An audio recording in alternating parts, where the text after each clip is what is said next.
भी करने दो, कोई कुछ भी कहने दो, किसी को कुछ भी बोलने दो, किसी को कुछ भी सोचने दो। I have decided, मैंने फैसला किया है यीशु के पीछे चलने के लिए। हालेलुया। तो क्या फर्क पड़ता है कि लोग क्या सोचते हो, क्या कहते हैं, लेकिन क्योंकि मैंने खुद निर्णय लिया है, मैं निर्णय में बना रहना चाहिए। हालेलुया। आपको आशीष दे। आइए परमेश्वर के वचन को निकाले। Praise the Lord. हमारे बीच में भाई उमेश का स्वागत करते, प्रभु भाई को आशीष दे। और वास्तव में जैसे भाई ने खुद बताया इसे कि बहुत सारी बार हम किसी को बुलाते, इनवाइट करते हैं, लेकिन एक समय आता है कि मनुष्य खुद उस परमेश्वर को ढूंढता है। हालेलुया। और जब ये समय और ये मौका आता है, वही वो समय होता है जब परमेश्वर को बेहतर जान सकते हैं उससे पहले जैसे आप जानते थे। हालेलुया। हमें जब फिलिप्पुस ने नथानिएल से जाकर के कहा कि वहां पर यीशु मसीह नासरी नाम का एक व्यक्ति है जो इन कामों को करता है और जो अद्भुत है, तो नथानिएल ने कहा क्या नासरत से कोई अच्छी वस्तु आ सकती है? सबसे अच्छा जवाब जो कोई व्यक्ति किसी व्यक्ति को दे सकता है, कोई आर्गुमेंट नहीं, कोई बहस नहीं, कोई कोडिंग नहीं, कोई डिबेट नहीं। उसने कहा ओके, हिस्ट्री तो यही कहती है कि नासरत से कोई अच्छा नहीं आया है, लेकिन मैं कहना चाहता हूँ कि तू आके देख ले। हालेलुया। प्रभु भाई को आशीष दे। और भाई आकर के आए तो हम विश्वास करते वही यीशु मसीह जिसने नथानिएल को उस पहली सर्विस में ही ये इस बात को पहचानने दिया जिसे इजरायली स्कॉलर्स नहीं पहचान पाए। उस पहली सर्विस में, पहली मीटिंग में नथानिएल ने कहा हे इजराइल का महाराजा है। हालेलुया। और जिस परमेश्वर की हम सेवा करते, जिस संदेश का विश्वास करते, वो कुछ और नहीं, वो परमेश्वर की ओर से दिया गया सुपरनैचुरल मैसेज है जो परमेश्वर ने अपने लोगों को अनंत जीवन के लिए दिया। हालेलुया। आइए हम शुरुआत करें गॉस्पेल ऑफ जॉन, सॉरी यूहन्ना की पत्री ये, और 1 John chapter 4 verse 1 and 2 and 3, 1 to 3। पहला यूहन्ना उसका 4था अध्याय, और मैं पहली 3 आयतें आपके लिए पढ़ूंगा। यहाँ पर हेडिंग है, अगर आपके पास नई वाली बाइबल का नया एडिशन है, आत्माओं को परखो। हे प्रियो, हर एक आत्मा की प्रतीति ना करो, वरन आत्माओं को परखो वे परमेश्वर की ओर से है कि नहीं, क्योंकि बहुत से झूठे भविष्यवक्ता जगत में निकल खड़े हुए हैं। परमेश्वर का आत्मा, किसका आत्मा? आइए हम सभी कहें परमेश्वर का आत्मा। परमेश्वर का आत्मा। क्या हम सभी लोग बोल रहे हैं? परमेश्वर का आत्मा। परमेश्वर का आत्मा। आइए एक साथ फिर से बोले, परमेश्वर का आत्मा। आमीन। परमेश्वर का आत्मा तुम इस रीति से पहचान सकते हो, जो आत्मा मान लेती है कि यीशु मसीह शरीर में होकर के आया, वो परमेश्वर की ओर से है। और जो आत्मा यीशु को नहीं मानती, वह परमेश्वर की ओर से नहीं। और वही तो मसीह विरोधी की आत्मा है, जिसकी चर्चा तुम सुन चुके हो, वह आने वाला है और अब भी जगत में है। प्रभु के आशीष, प्रभु के वचन पर हम सभी बैठ सकते हैं। प्रभु सभी को आशीष दे। हमें फिर से प्रभु की महिमा की तालियां देंगे।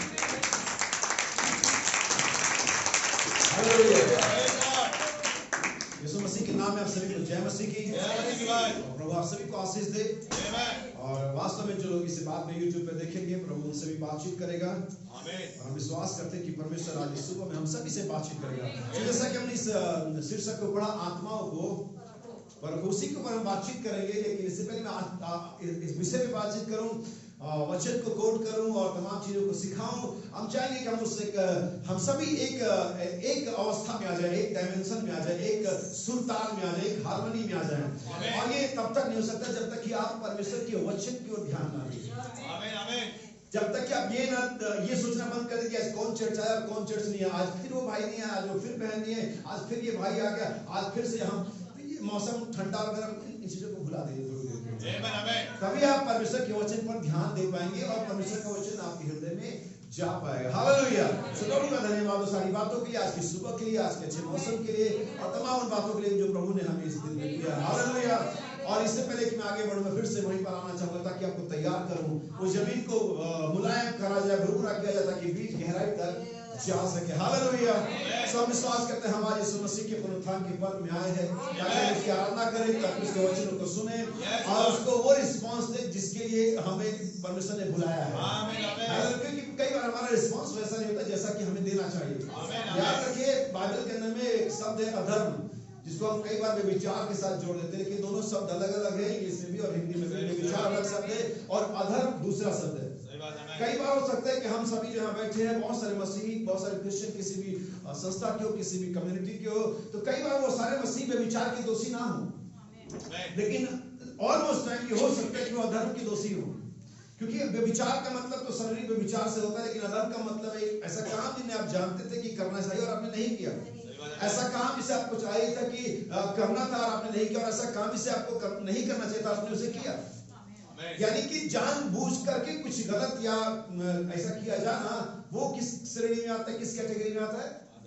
अधर्म की श्रेणी में। तो बहुत सारे प्रकार की इनिक्विटी है अधर्म में। एक अधर्म की बात मैं जरूर यहाँ पर करूंगा जो रोमियो की पत्री बताई जाती है, और वहां लिखा हुआ है कि उन्होंने तो परमेश्वर को जानने पर भी परमेश्वर के योग्य बड़ाई नहीं करी। Exactly right. क्या आपको वचन चाहिए? रोमियो की पत्री पहला अध्याय के अंदर में लिखा हुआ है कि उन्होंने परमेश्वर को जानने पर भी परमेश्वर की योग्य बड़ाई नहीं करी। ये क्या है? अधर्म है। और हो सकता है कि हम में से बहुत सारे लोग व्यभिचार के दोषी ना हो। सो ऑलमोस्ट क्रिश्चियन या मैं बिलीवर, बहुत सारे लोग जो यहाँ बैठे जो ऑनलाइन देखेंगे बाद में, हो सकता है कि हम व्यभिचार के दोषी ना हो, लेकिन हो सकता है कि हम अधर्म के दोषी हो। क्योंकि परमेश्वर को जानने पर भी जब परमेश्वर की ओर बढ़ाई नहीं की जाती बाइबल के अकॉर्डिंग, ये अधर्म है। आप तो कल्पना करिए, आप किसी खेल मैदान में, आप क्रिकेट देखने के मैदान में, हो सकता है नहीं गया, आपने टेलीविजन पे देखा हो, अभी मैच शुरू नहीं हुआ, लेकिन अगर आप जरा वैल्यू बढ़ाइए, इतना शोर होगा कि आप क्या है, अभी खिलाड़ी खेलने के लिए आए भी नहीं है।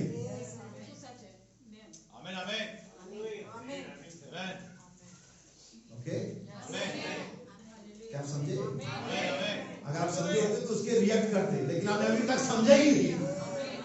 अभी तक खिलाड़ी मैदान में आए भी नहीं। आप मुश्किल से अगर आपको वो जो कमेंट्री करने वाले हैं, अगर उनके पास एक स्पेशल माइक ना हो जो बहुत ही नजदीक करके बोलते हैं, तो आप कमेंट्री सुन भी नहीं पाएंगे। क्यों ऐसा होता है? क्योंकि वो लोग वहां पर उस मैच में इन्वॉल्व होने आए हैं, सिर्फ देखने नहीं आए हैं, वो उस मैच में इन्वॉल्व हो रहे हैं। उस मैच के हर एक अप एंड डाउन के अंदर उनका एक रिएक्शन है। लेकिन तब हम जब बैठे रहते हैं वचन प्रचार और हमारा कोई,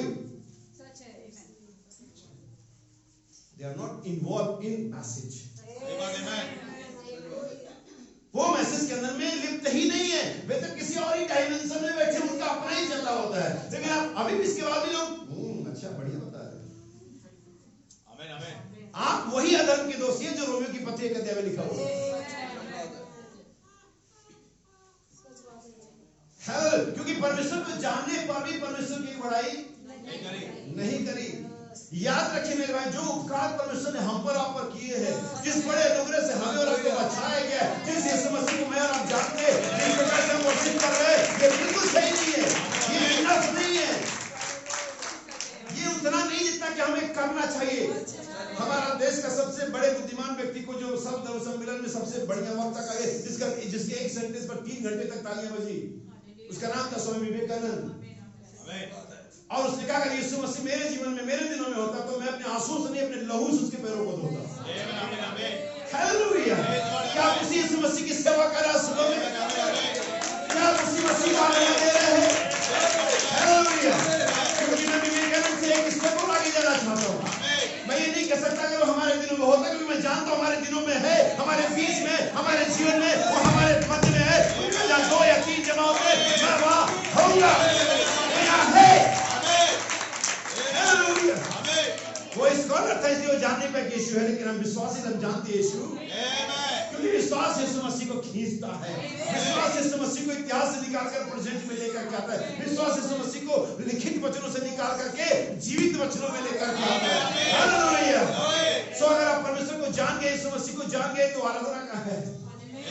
तब तक खामोश था जब तक मोहरें खुली नहीं थी। सब तब तक खामोश था जब तक किताब बंद थी। लेकिन सब वैसे आनंद से भर गया जैसी किताब खुली, जैसे नाम खुले, जैसे आपकी जायदाद आपको पता चली। हालेलुया। जब किसी का बाप टाइटल डीड लिख के जाता है, वसीयत लिख के आता, तभी मर जाता है। उसके मरने तक वो टाइटल डीड वसीयत नामक तिजोरी में रहती है, वकील के पास रहती है, बैंक के लॉकर में रहती है। लेकिन जैसे मर जाता है वो टाइटल डीड को निकालता है, उसको क्या करता है?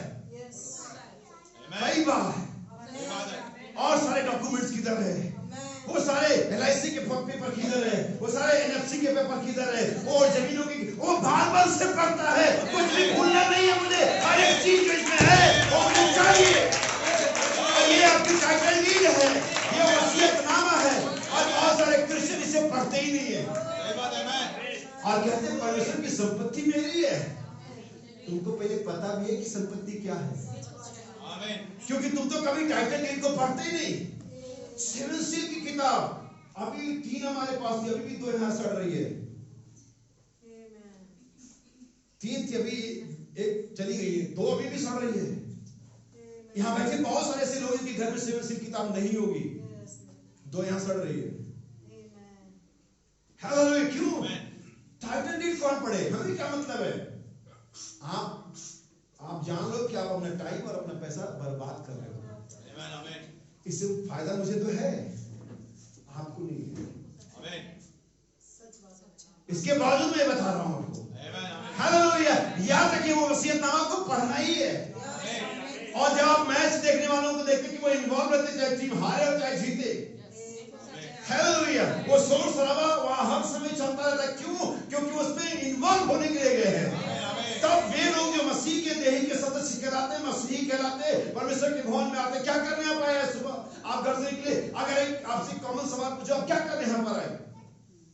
कोई भी बताओ मुझे, क्या करने आप नजर आए? तो करें। तो आप जो करने आए वो करें। और सिर्फ गीतों के साथ गाना आराधना नहीं होता है। वास्तव में तो एक म्यूजिक की थाप होती है जिस पर आप थोड़ा सा पढ़ना, लेकिन असली आनंद तब होती है जब वचन पर गाया जाता है, जब नाम आपका पुकारा जाता है, जब वचनों की प्रॉमिस ठीक करता है, तब आराधना होती है। अय्यूब ने किसी दिन प्रचार करे, अय्यूब ने कहा मुझे अपने आप से घृणा आती है। कब ऐसा हुआ? जब परमेश्वर ने उसके ऊपर रिवील किया। जब परमेश्वर का वचन पर रिवील होती है तो आपको अपने आप से नफरत हो जाती है, घृणा आती है, पश्चाताप निकल करके आता है। और अगर सब कुछ सही है तो आराधना निकल करके आती है। कहती है कोई बीमार है तो प्रार्थना करे, अगर कोई आनंदित है तो क्या करे? आइए, किसी एक में आपको होना है। आप न्यूटन पिलातुस नहीं हो सकते कि मैं किधर भी नहीं हूं। आप दुखी हैं तो आराधना करिए, वो भी नहीं कर रहे। दुखी है तो प्रार्थना करिए। फिर अच्छा मैं दुखी नहीं तो आराधना करिए। कर क्या रहे हैं आप? न्यूटन हार्ड मास लेकर के 60 किलो का मिट्टी का ढेर लगा के ठप बैठ गए। क्या मिट्टी धन्यवाद करेगी? अगर आप नहीं कर रहे तो मिट्टी से ज्यादा कुछ नहीं। हो सकता है आपका मिट्टी का वेट 85 किलो हो, 95 किलो हो, 60 किलो हो। अगर आप आराधना नहीं कर रहे हैं, आप उस मिट्टी से ज्यादा कुछ भी नहीं है। हालेलुया। इसलिए मैं विश्वास करता हूं कि अभी हमारा कनेक्शन होने जा रहा है। अगर नेटवर्किंग टावर से जुड़ना जाए ताकि चीजें सर्कुलेट होती रहे, बातचीत होती रहे। हालेलुया। मुझे आपसे बात नहीं करना, आपको मुझसे, मैं परमेश्वर के वचन को प्रचार करूं, आपको खुदा से कहना तो है। लेकिन मुसीबत ये, प्रॉब्लम ये कि टावर इधर से होकर उधर जा रहा है। हालेलुया। क्या उनके वचन में आगे बढ़े? क्या हम आगे बढ़ना चाहते हैं? क्या आप आत्माओं को परखना चाहते हैं? बाइबल कभी नहीं कहती उपदेश को परखो, बाइबल कभी नहीं कहती देह को परखो, बाइबल कभी नहीं कहती उसके इंटेंशन को परखो, बाइबल कहती आत्माओं को परखो। हालेलुया। आपका इंटेंशन सही हो सकता है लेकिन आपकी आत्मा गलत हो सकती है। बहुत सारी बार अपने इंटेंशन को मोटिव बना लेते हैं, इंटेंशन को अपने सारी मसीहत का हमारा मतलब ये नहीं था। आप अपने मतलब को अपने पास रखो। हालेलुया। कई बार हम सोचते इंटेंशन हो अच्छा होना अच्छी बात है, लेकिन हर बार ये परमेश्वर के वचन का जगह नहीं लेगा। जब पतरस ने कहा नहीं प्रभु ऐसा ना हो, तो क्या उसका इंटेंशन कुछ गलत था? नहीं, सही बात। लेकिन हर बार परमेश्वर के वचन के ऊपर नहीं रहेगा। सही बात है। ये हर बार परमेश्वर के वचन के बराबर भी नहीं रहेगा, और कई बार ये परमेश्वर के वचन के अगेंस्ट रहेगा। हालेलुया। लेकिन हमारी प्रॉब्लम है कि हम आत्मा नहीं परखते हैं, हम देह परखते हैं। क्योंकि उस साथ वो देह हमारे रिलेशन में आता है, वो देह के साथ हमारे साथ संबंध है, उस देह के साथ शायद हमारे इमोशन जुड़े हुए, उस देह के साथ शायद हमारी फिजिकल और तमाम चीजें जुड़ी हुई हैं। इसलिए हम इनकार कर देते हैं या ओवरलुक कर देते हैं आत्मा को परखने के लिए, जबकि हमें यह इनर साइड में मालूम होता है he was wrong। स्त्री या पुरुष जो भी है वो गलत है, लेकिन तो भी हमारा इंटेंशन या हमारी संलिप्तता, इन्वॉल्वमेंट, इसको इनकार कर देता है। लेकिन बाइबल हमें इट्स आवर बर्थ राइट, आत्माओं को परखना हमारा जन्म सिद्ध अधिकार है। बाइबल कहती है परखना चाहिए नहीं, आत्माओं को परखा करो नहीं, परखो। ये ताकीद दी गई, तुम्हें इंस्ट्रक्शन दिया गया कि ऐसा करो, आत्माओं को। तो बाइबल कहती है बहुत सारी आत्माएं जगत में निकल पड़ी हैं। इसका अर्थ यह है कि कई प्रकार की आत्माएं हैं। याद रखिए मेन में दो ही आत्मा है, होली स्पिरिट, इवल स्पिरिट। और हर एक आत्मा जो और है वो इन्हीं दो आत्माओं के साथ रिलेट करती है या कंट्रोल होती है। कोई भी हम में जितने भी लोग यहाँ बैठे हुए हैं, हर एक के पास अपनी एक आत्मा है, हर एक के पास अपनी एक आत्मा है। और हर एक आत्मा जो यहाँ बैठी हुई है, चाहे होली स्पिरिट से कंट्रोल हो रही है और चाहे तो वो इवल स्पिरिट से कंट्रोल हो रही है, क्योंकि आत्माओं के आने का दो ही सोर्स है, होली स्पिरिट और इवल स्पिरिट। दो आत्माएं के अलावा कोई, हर आत्मा इन्हीं आत्माओं से नियंत्रित होती है। हम सभी जानते हैं, हम बहुत सारे डिटेल में अगर मैं जाऊंगा तो शायद मैसेज को मिस कर देंगे, लेकिन मैं नहीं चाहता कि सारा हौज पौज हो जाए। लेकिन बाइबल में हम कहते हैं कि ना तो परमेश्वर अपनी आत्मा उठाता है और न ही शैतान अपनी आत्मा उठाता है। यही वजह कि आज भी परमेश्वर के लोगों की कैरेक्टर जो अब्राहम में था, जो दाऊद में था, जो सारा में था, जो सिमसन में था और जो और नबी और भविष्यवक्ता में था, वो आज भी कहीं कहीं दिखाई देता है। और यही वजह कि आज भी इजाबेल का, हाब का, तमाम वो कोरा और दातान का नेचर भी कहीं ना कहीं दिखाई देता है, क्योंकि वो आत्माएं, परमेश्वर अपनी आत्मा नहीं उठाता है, उसी एक आत्मा को किसी और दूसरे पर ट्रांसफर कर देता है। और शैतान भी यही करता है, क्योंकि इस दोनों के ऐसा करने के पीछे एक ही मकसद है, अपने काम को जारी रखना, अपने किंगडम को डेवलप करना, अपने किंगडम को स्थिर करना। आप कहेंगे दोनों के पास किंगडम है, यस सर। बाइबल हमें सिखाती है कि शैतान का भी राज्य है, परमेश्वर का भी राज्य है, God's kingdom and devil's kingdom. Bible में यीशु मसीह के लिए दोष लगाया गया, ये शैतान की सरदार की सहायता से दुष्ट आत्माओं को निकालता है। तब यीशु ने कहा अगर शैतान खुद दुष्ट आत्माओं को निकालता तो उनका राज्य कैसे बना रहेगा? इट मींस वहां पर शैतान का किंगडम है। अब ये नहीं कि शैतान का राज्य नहीं है, बाइबल कहती तो आपको आप किसी तरह कर सकते नहीं। और इन दोनों का यही मकसद है इन आत्माओं को रखने के पीछे कि अपने किंगडम को, अपने राज्य को स्थिर करे, या उसे और बढ़ाए, या उसे और चमकदार बनाए। जैसे भी आप जानते हैं कि हर एक राजा अपने राज का विस्तार करना चाहता है। दाऊद ने अपने राज का बहुत बड़ा विस्तार किया, इतना विस्तार किया कि जब सोलोमन आया उसको कुछ भी करने की जरूरत नहीं है। उसके बाद ले दे कि काम था कि मंदिर बना दे, उसके बाद ले दे कि काम बहुत सारी शादियां करे, उसके बाद ले दे कि यही काम था कि बहुत सारा मदिरा पिए। बस उसको करने के लिए कुछ रहा ही नहीं, क्योंकि दाऊद ने सब कुछ कर दिया। हालेलुया, याद रखना मेरे भाई बहन। वैसे अगर हम सुलेमान के थोड़ा अपोजिट जाए, सुलेमान के पॉजिटिव हिस्से को देखो तो यीशु मसीह जो कि दाऊद का रिप्रेजेंटेशन है, सुलेमान जो कि कलीसिया का रिप्रेजेंटेशन है, हमें कुछ करने की जरूरत ही नहीं है। हमें तो परमेश्वर ने, यीशु मसीह ने जो कुछ कर दिया उसी को एंजॉय करने की जरूरत है, उसी को भुलाने की जरूरत है। जो कुछ यीशु मसीह ने हमारे लिए कर दिया, आइए उसको एंजॉय करें, आइए उद्धार को एंजॉय करें, आइए आशीषों को एंजॉय करें, आइए पवित्र आत्मा का एंजॉय करें, आइए चंगाई का एंजॉय। यीशु ने कर दिया इसे। सोलोमन सिर्फ एंजॉय कर रहा है, लेकिन वो एंजॉय उसके लिए गले का फंदा बन गया। बहुत सारी शादियां गले का फंदा बन गई, बहुत सारी स्त्रियां, एक स्त्री समझती नहीं, बंदे ने हजारों कर ली। तो अंत तो ऐसा ही होना था। समझ में आ रही बात? एक प्रॉब्लम में डाल देती है, एक चर्च से दूर कर देती है, एक संगति से दूर कर देती, तो हजार तो पता नहीं क्या करेगी। हमें सो याद रखिए, आज यीशु मसीह के सारे कामों को हम क्या कर रहे हैं? सिर्फ एंजॉय कर रहे हैं। जैसे हमारे भाई हमको बताया कर रहे थे, वो बड़ा रेसलर, वो WWE वाला रेसलर आता है और इतने लंबे लंबे, इतने चौड़े चौड़े पहलवान लड़ता है, सारा खून बहा लेता है, नाक टूट जाती है और सारी लड़ाई को करता है, बहुत ज्यादा मतलब दर्द हो जाता है, हाथ हारने, लेकिन फिर भी फाइनली वो जीत जाता है और अपनी वो बेल्ट लेकर के आता है और ला करके अपनी पत्नी को दे देता है। हाँ, ये मैंने किसके लिए? ये जीत मेरी पत्नी को समर्पित है। बहुत सारे आप देखते होंगे कि हमारे खिलाड़ी कुछ जीतते हो, कोई अपने मम्मी को, कोई तो अपने पापा को, कोई अपने टीचर को, कोई अपने कोच को, लेकिन वो पहलवान कहते हैं ये जीत मेरी पत्नी को है। यीशु मसीह भी सेम ही बात है। ध्यान से मानो, मैंने संसार को जीत लिया और तुम्हें दे रहा हूं मैं। हालेलुया, क्योंकि मैं जीवित हूं। और यीशु मसीह ने कलवरी की जीत को, मौत पर जीत को, कब्र पर फतेहमंद होने को अपनी दुल्हन को समर्पित किया और कहा एंजॉय करो। और हम कुछ ज्यादा एंजॉय करने लगे। हालेलुया, आइए परमेश्वर के वचन में चले और आपके लिए कुछ आयतें पढ़ूंगा। और हम देखेंगे थिस्सलुनीकी की पत्री 5 अध्याय उसका 23 वचन है। थिस्सलुनीकी की पत्री, पहला थिस्सलुनीकी 5 अध्याय उसका 23 वचन। शांति का परमेश्वर आप ही तुम्हें पूरी रीति से पवित्र करें और तुम्हारी आत्मा और प्राण और देह हमारे प्रभु यीशु मसीह के आने तक पूरे पूरे और देखिए यहाँ पर तीन चीजें हैं, आत्मा, प्राण और देह। वास्तव में अगर हम इस क्रम को देखें, याद रखिए बाइबल बहुत ही सेंसिटिव है, बहुत ही सिस्टमेटिक है। यहाँ पर क्रम बहुत सही लिखा हुआ है, आत्मा, प्राण और देह। और बाइबल ने हमने 63 से पहले इसी क्रम का इस्तेमाल किया था, लेकिन बाइबल ने हमने 63 के बाद इस क्रम को थोड़ा सा पलट दिया। फिर बाइबल ने वहां पर क्या इस्तेमाल करते हैं, प्राण, आत्मा और देह। लेकिन यहाँ पर क्या है, आत्मा, प्राण और अब बहुत कम लोग जानते हैं, विज्ञान या कोई भी ऐसा MRI CT स्कैन नहीं है जो प्राण और आत्मा में डिफाइन कर सके। इवन कोई स्कॉलर इसे नहीं कर सकता कि प्राण क्या है और आत्मा क्या है।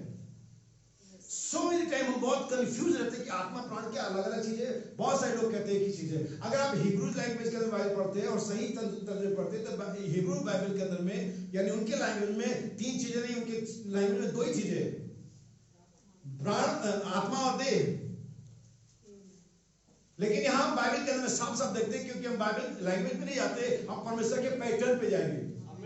क्योंकि लैंग्वेज एक बार को गलत हो सकती है, लेकिन पैटर्न कभी गलत नहीं होता है। परमेश्वर ने हर एक चीज को त्रियामी बनाया, त्रिएकता में हम कहें या ट्रायंगल बनाया। खुद परमेश्वर त्रिएकता के अंदर पाया जाता है। त्रिएकता से मेरा मतलब बिल्कुल ऐसा नहीं कि परमेश्वर तीन है, बल्कि एक ही परमेश्वर के तीन भाग है, या तीन कार्य है, तीन ऑफिसेज है, या तीन उसके रोल हैं। आमीन। अगर आपका बच्चा 7 रोल निभा सकता है तो परमेश्वर 3 क्यों नहीं निभा सकता?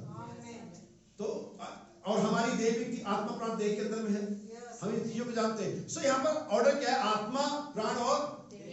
अगर 37 को ध्यान से पढ़ेंगे, शांति का परमेश्वर तुम्हारी आत्मा और प्राण और देह तीनों को पूरे और निर्दोष रखे, यानी कि कंप्लीट एंड ब्लेमलेस। परमेश्वर का पहला मकसद यह है अपनी कलीसिया के लिए। परमेश्वर यहाँ पर पौलुस ये प्रार्थना नहीं करता कि परमेश्वर तुम्हारे खेत खलिहानों को, परमेश्वर तुम्हारी गाड़ियों को, परमेश्वर तुम्हारे घर को, परमेश्वर तुम्हारे बच्चों को, परमेश्वर तुम्हारी फिजिकल और तमाम मटेरियल चीजों को ऐसे संभाले या उनको ग्रोथ करे या उनमें आशीष नहीं, मतलब नहीं उसको। यीशु मसीह ने कहा क्या खाएंगे क्या पहनेंगे मत करो चिंता, वो मैं दे दूंगा। क्योंकि नहीं जाती, इसी की खोज में रहती है, उसी में मर जाती है। उनका शुरुआत खाने पीने पहनने से होता है, उनका अंत में हो जाता है। लेकिन तुम इसकी चिंता मत करो, तुम खाने पीने पहनने के मात्र के ह्यूमन नहीं हो। तुम्हें इससे बढ़कर के जिम्मेदारी है, तुम्हारे अंदर में इससे बढ़कर के भूख होनी चाहिए। पवित्र आत्मा की चिंता करो, अपने आत्मा की चिंता करो, अपने प्राण के विषय में चौकस रहो। हालेलुया।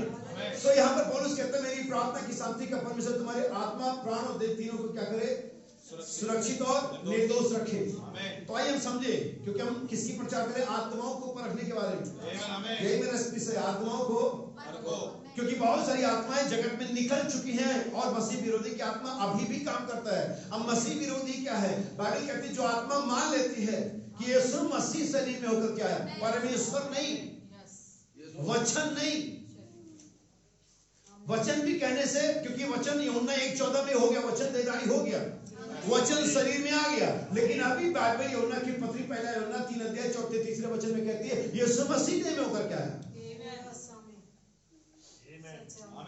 ये अगला आयाम है या अगला स्टेप है परमेश्वर के वर्तमान रहने के क्रम में, क्योंकि परमेश्वर हमेशा वर्तमान का परमेश्वर है। उसने मूसा से कहा जा बोल जिसका नाम मैं हूं है। क्या नाम है उसका, यानी कि मैं वर्तमान में आज भी हूं। जब यीशु मसीह ने यह कहा मैं हूं, तब यहूदा स्तुति और सारी पलटन पीछे मुंह के बल गिर गई। वो अभी भी मैं हूं है, हालेलुया। वो आज भी मैं हूं है, हालेलुया। और जो अगर प्रकाशित वाक्य में अगर आप पढ़ेंगे, ध्यान से पढ़ेंगे, यीशु मसीह का कहीं नाम नहीं है। बुक ऑफ रेवलेशन के अंदर में यीशु मसीह कहीं लिखा नहीं है। लेकिन हम सब जानते हैं पहले 3 अध्याय हर जगह जो एक इंट्रोडक्शन है, जो परिचय, वो किसके बारे में है। वो जो अपने हाथ में 7 सितारे रखता है, वो जो दाऊद का मूल और वंश है, वो जिसके हाथ में वो खुंजियां हैं, वो जिसकी आंख ऐसे धधकती भट्टी के समान, वो नाम तो किधर भी नहीं है, लेकिन है सारा का सारा यीशु मसीह। हालेलुया। क्या आप समझे? सो यहाँ पर यही बाइबल कहती है जो आत्मा मान लेती कि यीशु मसीह कौन, वचन नहीं, परमेश्वर नहीं। जब मैं कहता हूं यीशु मसीह, तो यहाँ पर निश्चित रूप से एक व्यक्ति है जो इतिहास में कभी रहा था, जिसकी वंशावली है, जिसके माँ बाप या हम कहेंगे माँ या भाई बहनों का नाम है। जब कहते हैं मसीह, तब यहाँ पर किसी सर्टन व्यक्ति से मतलब नहीं होता है। मैं ये कहानी आपको कई बार बता चुका हूँ कि यीशु मसीह, खाली मसीह यीशु, हर बात अलग अलग है। हर बात का अलग अलग एसेंस है, अर्थ है, सार है। यीशु मसीह आपको इतिहास के बारे में बताता कि यीशु मसीह जो वास्तव में इस पृथ्वी पर कभी आया था हमारे और आपके लिए, अपनी जान कलवरी पर दे दी, वो यीशु मसीह। लेकिन जब कहते हैं मसीह यीशु, वो आज भी वैसे ही है जैसा कि वो तब था। बस उसकी देह वो वाली नहीं है जो उस दिन मरियम से पैदा हुई थी और कलवरी पर मरी थी। मसीह वही है लेकिन देह अलग है, इसलिए मसीह यीशु है वो। लेकिन जब कहते मसीह, तो ये वो है जो हमेशा ही था। ये मसीह आदि से था। क्या आप जानते हो उस अदन की वाटिका में जीवन का वृक्ष मसीह था? क्या आप जानते हो जो चट्टान जो मूसा के साथ साथ चली वो मसीह था? क्या आप जानते हैं उन भविष्यवक्ताओं में जो उनसे पहले आने वाली बातों का ढूंढना कहते उनके अंदर मसीह का आत्मा था। और बाइबल कहती पौलुस के पत्र में जो न्यू हमने डाली है उसको छोड़ो, कोई नहीं, और न्यू मसीह है और वो बनी रहती है। तो जब हम कहते हैं मसीह, तो ये यीशु मसीह से पहले तक मार करता है। इसका जो रडार है या इसका जो मारक क्षमता यीशु मसीह से पहले भी है। लेकिन हम कहते हैं मसीह यीशु, तो ये यीशु मसीह जो 2000 साल पहले आया था उसको अब तक लेकर के आती है, इसे कंटिन्यू करती है। लेकिन हम कहते हैं यीशु मसीह, तो वास्तविकता में वो यीशु मसीह जो मरियम से पैदा हुआ कलवरी पर मरा। क्या आप समझ पाए? सब बाइबल कहते जो आत्मा मान लेती है कि यीशु मसीह देह में होकर के आया। अब यीशु मसीह देह में कैसे होकर के आया, यही जानना है। हम यहाँ पर दो युद्ध देखेंगे जो देह और आत्मा के अगेंस्ट है। आत्मा देह के खिलाफ लड़ाई करती है और देह आत्मा के खिलाफ लड़ाई करती है। हम इसी को देखेंगे और इस बैटल में आज आप डिसाइड करेंगे कि आप किधर है, आप कैसे, आपकी अप्रोच क्या, आपकी लड़ाई के हथियार क्या है। हालेलुया। हमें सिखाया जाता है कि जब आप युद्ध करें तो उस युद्ध को अपने कंफर्ट जोन में करें, ना कि उसके कंफर्ट जोन में। हालेलुया। क्योंकि आप अपने कंफर्ट जोन में आप ताकतवर हो सकते हैं, लेकिन अगर आप दुश्मन की कंफर्ट जोन में जा रहे हैं जहां पर वो ताकत है तो आपके हारने के चांस बढ़ जाएंगे। तो उकाब जब मछली को पकड़ता है पानी में से या सांप को जमीन से उठाता है तो सबसे पहले वो उसे अर्थ से डिस्कनेक्ट करता है, क्योंकि वो सांप या वो मछली पानी में रहते हुए बहुत, अगर आपने कभी फिशिंग करी है, कांटे से मछली निकाली है, तो अभी 100 ग्राम की मछली जब मैं निकालते हैं हमको बड़ी आ गई इस बार, जब वो पानी का से निकाल लगता है बड़ी आ गई, लेकिन जैसे तो छोटी सी है। कभी आप लोगों ने किसी को अनुभव है? मैंने बहुत मारा तो मुझे लगता था हाथ में अभी 1 किलो के आगे, वो निकलते 100 ग्राम की, क्योंकि पानी में उसका पावर ज्यादा है, क्योंकि पानी उसका कंफर्ट जोन है, क्योंकि पानी के अंदर ही रहने के लिए बनाई गई है। वैसे सांप पृथ्वी पर जब उकाब उसे पकड़ने आता है उससे पहले वहां से निकालता है, और हवा, क्योंकि हवा में उकाब कंफर्ट है, पृथ्वी पर सांप कंफर्ट है, पानी में मछली कंफर्ट में। और शैतान पहले क्या करता है जब तुमसे लड़ाई को लेकर के आता है, तुमको वचन से अलग करता है, तुमको संगति से, कलीसिया की प्रार्थना से, कलीसिया की संगति से, भाईचारे से अलग करता है। उसको मालूम है इसमें तो एक कंफर्ट रहेगा, इसमें तो इसके लिए लोग सजेशन देंगे, इसमें तो उसको समझाएंगे, इसके लिए तो दुआ की जाएगी, इसको पहले इसको कंफर्ट से निकालो तभी मैं इसको मार सकता हूँ। और निरा बुद्धि इंसान कहता है ओके मुझे वचन मालूम है, मैं तो लड़ लूंगा, तुम पहले हारे, तुम लड़ोगे क्या? वचन से लड़ोगे, तुम पहले हार चुके हो।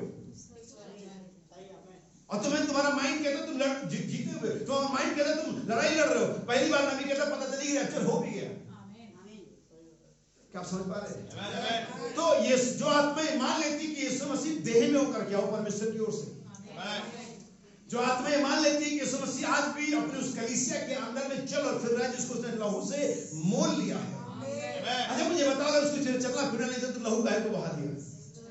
अगर इस कलीसिया के अंदर मुझे जीवित नहीं रहना था तो उसने लहू क्यों बहा दिया? अगर इस कलीसिया का कोई हमारे देहों का कोई अर्थ नहीं था तो यीशु मसीह ने कोड़े क्यों खा लिए?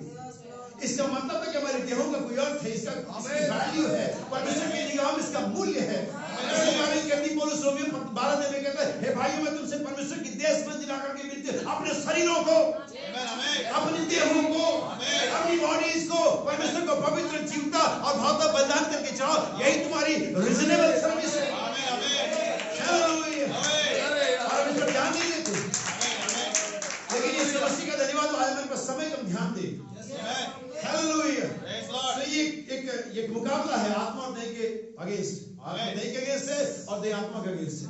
आइए हम शुरुआत में जाए और देखें कि मनुष्य की संरचना कैसे, हम कैसे डिजाइन किए गए। मेरे पास समय नहीं मैं आपकी आयतें पढ़ूं, लेकिन आप जानते हो उत्पत्ति 1:26 परमेश्वर ने कहा मनुष्य को अपने स्वरूप और समानता में बनाए। अगर आप ध्यान देंगे बाइबल को पढ़ेंगे, ध्यान से पढ़ेंगे तो हमारी बाइबल बताती है कि परमेश्वर ने उसे अपने स्वरूप में अपनी समानता में बनाया। इन आवर इमेज, हमें समानता नहीं मिली लेकिन हमें स्वरूप मिला। पहली दो चीजें थी जिसको परमेश्वर ने डिसाइड करने के लिए, वो था इमेज और लाइकनेस, स्वरूप और। लेकिन अगर आप ध्यान से बाइबल को आगे पढ़ते जाएंगे तो वहां पर हम स्वरूप में तो बनाएंगे, समानता में नहीं बनाएंगे। हमें इमेज तो मिली, लाइकनेस नहीं मिली, क्योंकि लाइकनेस में होने के नाते हम कभी मर नहीं सकते थे, हम कभी डिफीट नहीं हो सकते थे, आदम गिराया नहीं जा सकता था। लेकिन परमेश्वर के पास एक महान योजना थी, समय काल उसके अंदर में थे, इसीलिए वो सर्वशक्तिमान और सर्वव्यापी परमेश्वर है। आप जब भी हिंदू लोगों से सुनेंगे सर्वव्यापी का मतलब कि कड़ कड़ में राम, वो तो उनका मतलब होता है कि हर चीज में वो, ये सर्वव्यापी का संदर्भ ऐसे नहीं है, बोध ऐसे नहीं कि सर्वव्यापी का मतलब हर चीज में है। वो हर चीज को पहले से जानता है, फिक्स कर रखा है, इसलिए वो सर्वव्यापी है। जब 3 इब्रानी बच्चे आग की भट्टी में डाले गए और इससे पहले कि वो 3 इब्रानी बच्चे पैदा होते या आग की भट्टी जनरेट होती या इस्राएल वजूद में आता, परमेश्वर ने इससे पहले ही जान लिया था। और जब उसने जाना था तभी वो आग की भट्टी में था। आप समझ पाए? इसलिए वो सर्वव्यापी है, इसलिए अचानक वह पहुंचा। पृथ्वी उसकी महिमा से भरपूर है, उसको कहीं पहुंचना नहीं होता है। He is everywhere, वो हर जगह है। अभी मैं पूछूं परमेश्वर इस भवन में कि कौन से कोने में, किस क्षेत्र में, क्योंकि वो शरीर नहीं है कि थोड़ा यहाँ हो थोड़ा वहां हो, और यहाँ हो तो वहां ना हो पाए, वहां हो तो यहाँ ना हो पाए। अभी ठीक संडे मॉर्निंग में बहुत सारी कलीसियां चल रही है अराउंड द वर्ल्ड, सब जगह। तो क्या वो हम दूसरी कलीसिया कहें नहीं आज तो हल्द्वानी वाली कलीसिया में आया है, हल्द्वानी वाले कहें नहीं आज तो दिल्ली वाले में आया है, तो कल पूछे कि प्रभु यीशु मसीह अगले संडे आप किस वाली में जा रहे हैं? इसलिए सर्वव्यापी हो, क्योंकि सब कुछ उसने पहले से जान लिया था। आमीन। जब तू समुद्र में होकर के जाएगा मैं तेरे साथ रहूंगा। वो समुद्र की लहरों पर, दाऊद ने साम 139 में कहा समुद्र की लहरों पर है वो, प्रकाश की तरंगों पर है वो कहां नहीं है, हर एक जगह उसकी उपस्थिति से भरपूर है, क्योंकि सर्वव्यापी सर्वज्ञानी परमेश्वर है, सर्वशक्तिमान। हालेलुया। इसलिए हमारी समानता में नहीं मिली।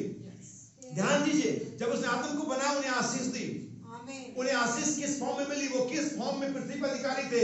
इन अ स्पिरिट फॉर्म, देह में नहीं। जब उनको बना में आशीष दी, कहा फूलो और फलो और पृथ्वी पर और इसे अपने वश में कर लो।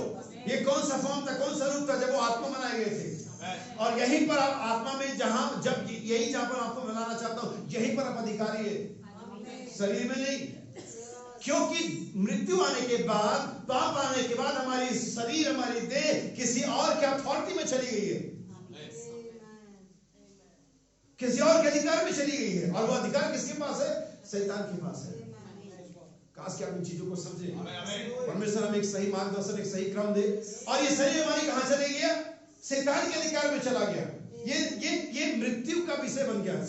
ये श्रापित है। हमने पिछले सप्ताह देखा था, भूमि तेरे कारण श्रापित है, हम वो सब नहीं देखने जा रहे हैं, लेकिन मैं आपको फर्क दिखाने जा रहा हूं। इसलिए जब यीशु मसीह दुनिया में आया, उससे पहले हर एक नबी, हर एक भविष्यवक्ता जिसने भी कभी किसी को देखा सुना, उसकी देह की क्रियाओं, उसकी देह की हरकतों, उसके विचारों और जो कुछ वो कर रहा था उसके हिसाब से उसके साथ डील किया। लेकिन जब यीशु मसीह आया, उसने कभी भी मनुष्य, जो भी मनुष्य के साथ मिले, चाहे अच्छे चाहे बुरे, फरीसी, शास्त्री या चोर या विचारी, उनके शरीर के साथ डील नहीं किया यीशु मसीह ने। एक सिंगल टाइम हम नहीं दिखा सकते कि यीशु मसीह ने उनके शारीरिक अवस्था के उनसे बातचीत करी, एक भी जगह नहीं। फरीसियों से उनकी शारीरिक अवस्था के अनुसार अगर बात करता तो बड़े हम्बली बात करना चाहिए था उसे। आप यीशु मसीह की बात करने का पैटर्न देखें। पापियों से तो बड़े नम्रता से बातें करना।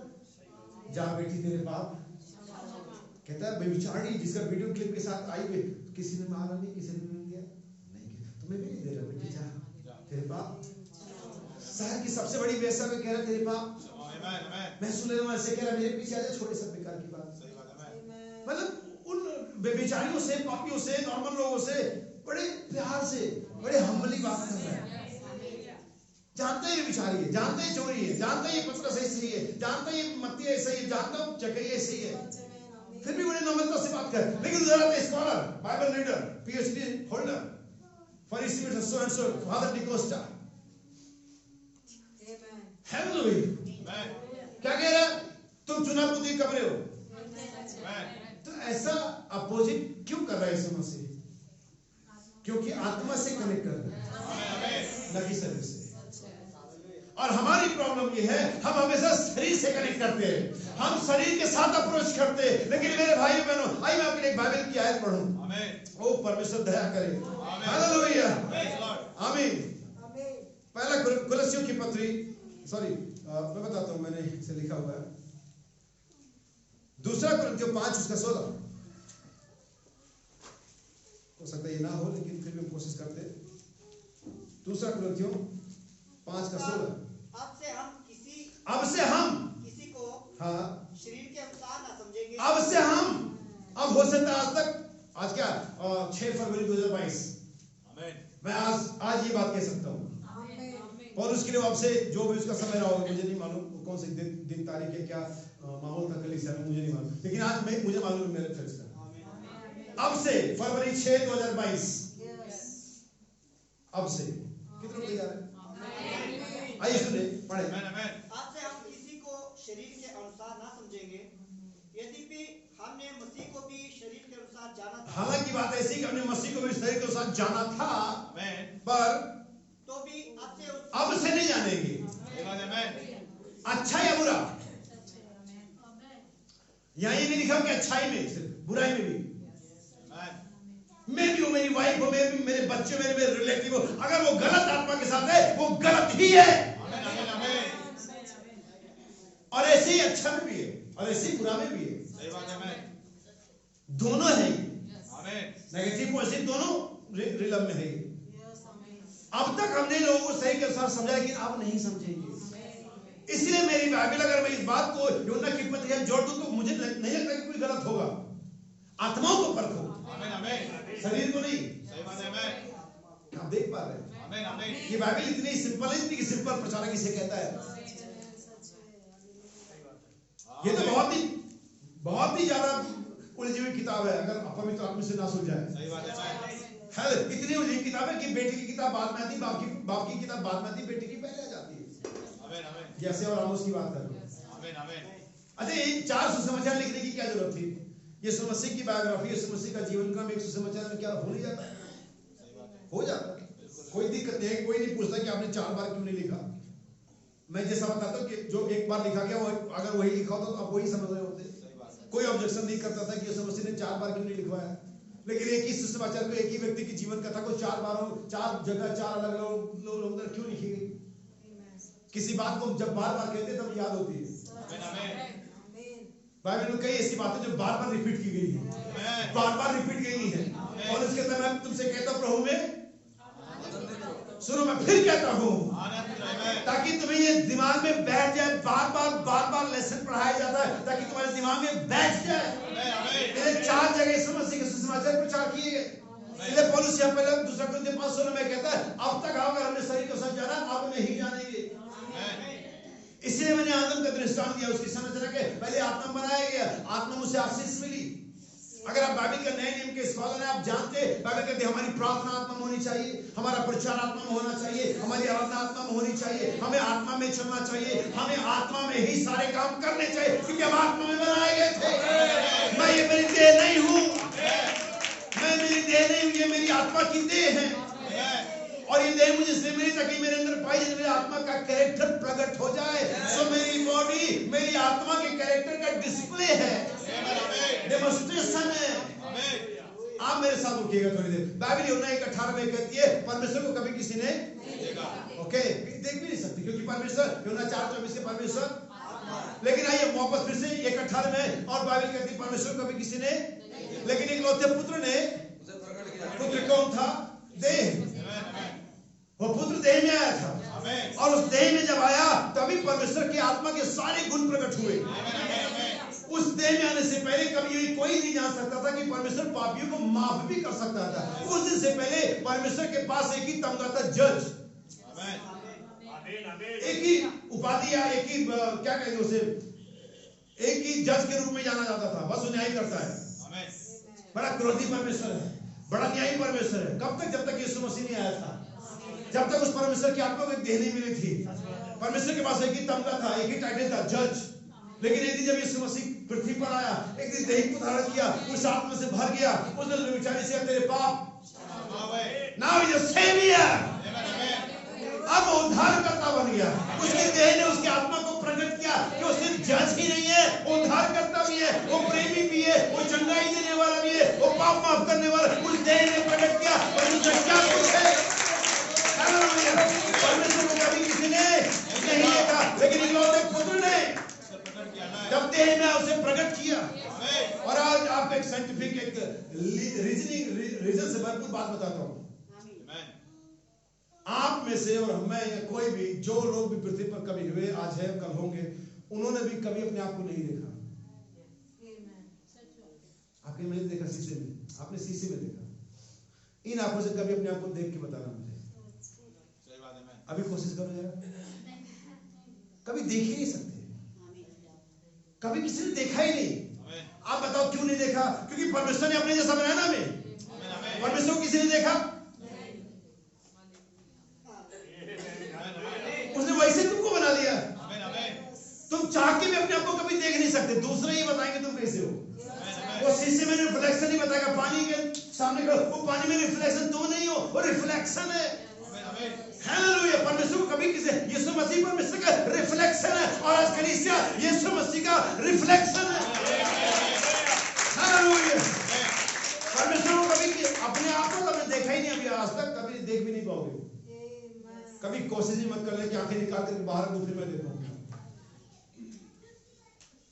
नहीं हो सकता। परमेश्वर का पैटर्न ही ऐसा बना रखा उसने। तुम अपने आप को देख नहीं पाए और फिर कहते हो अरे परमेश्वर कभी किसी ने देखा है? मेरे भाई, मेरे बहन, मेरे तर्क विज्ञान वाले व्यक्ति, तुमने अपने आप को देखा है? विश्वास तो करते मैं हूं, तुम जानते हो मैं हूं, अपने आप को देखा नहीं, जानते मैं हूं। और परमेश्वर के बारे में पता करते हो कि परमेश्वर किसने देखा है। तुम अपने आप को ना देख करके भी जानते हो कि तुम हो। हालेलुया। आइए आगे बढ़े, नहीं तो ये मुश्किल हो जाएगा। तो भी अपने उसको ऐसा नहीं जानेंगे। इसलिए यदि कोई मसीह में है तो वो नई सृष्टि। नई सृष्टि कैसी? नई सृष्टि से मतलब एक, यहाँ पर नई सृष्टि से मतलब एक अलग तरीका नहीं, एक अलग क्रिएचर या एक अलग बीइंग नहीं है। वही वाली जो उत्पत्ति में थी, हमारी ओरिजिनल क्रिएशन, जहां में आत्मा में बनाया गया था। मैंने इसे बताया, उत्पत्ति 1:27 और उत्पत्ति 2:7। यहां पर सिर्फ बॉडी इनबिल्ट की जाती है, व्यक्ति नहीं। वहां पर बॉडी इंट्रोड्यूस की जा रही है, ना कि पर्सन ऑलरेडी वहां पर एग्जिस्ट कर रहा है, आदम। और परमेश्वर ने आदम को बनाया और उसको आशीष दी। और तब उत्पत्ति 2:7 आता है कि परमेश्वर ने आदम को भूमि की मिट्टी से रचा। जस्ट वहां पर देह का आगमन होता है, व्यक्ति का नहीं होता है। और आप आपकी देह नहीं है, आप आपकी आत्मा है। इसलिए मुझे अभी ये बात कहने देना कि आदम को सारी अधिकार जो मिले, आशीष मिली, और वो जो ऑनरशिप था उसके बाद पृथ्वी का, वो आत्मा के रूप में था, जब वो आत्मिक मनुष्य था। इसीलिए बाइबल के अंदर 2 प्रकार के मनुष्य, स्पिरिचुअल एंड रिलीजियस। और परमेश्वर कभी भी रिलीजियस लोगों से खुश नहीं होता। परमेश्वर स्पिरिचुअल लोगों से खुश होता है। मेरे पास आए हैं, वे सारे बाइबल रीडर, वो सारे शास्त्री फरीसी, they are very religious person. दुनिया पर उसे धार्मिक कोई है ही नहीं। सही बात है। लेकिन वहां पर परमेश्वर आत्मिक लोगों को ढूंढ रहा है। बाइबल के अंदर में इन्हें 3 नाम दिया गया है, स्पिरिचुअल पर्सन, सॉलिस पर्सन और कार्नल पर्सन। स्पिरिचुअल व्यक्ति वो होता है जो आत्मिक होता है, जो आत्मा की बातों को आत्मा की बातों से मिला मिला के जपता है। और बाइबल कहते हैं हमें आत्मा इसलिए दिया भी गया है कि हम आत्मा की बातों को, अगर याद रखें कि जैसा कि हमें नेचर में दिखाया है कि समान पर वाली चिड़िया सांप उड़ती है। आप हिंदी लैंग्वेज के हैं तो आप हिंदी लैंग्वेज वाले से इजीली बात कर पाएंगे, बजाय उसकी जो तमिल में बात कर रहा है। तो आप देह है और दूसरा व्यक्ति भी देह है, तो आपकी बातें हो जाएंगी। लेकिन एक व्यक्ति स्पिरिचुअल है और आप खाली देह व्यक्ति है, यानी कार्नल पर्सन है, तो आपका जमेगा नहीं। परमेश्वर क्या है? कितने लोग जानते हैं? अगर जितने लोग जानते हैं, अगर उतने लोग बोलेंगे तो मुझे बहुत अच्छा लगेगा। परमेश्वर क्या है? आप कैसे बात कर पाएंगे उससे जबकि आप दे रहे हैं? क्या आप समझ पाए? कि परमेश्वर आपको क्रम दे दे। परमेश्वर क्या है? परमेश्वर क्या है?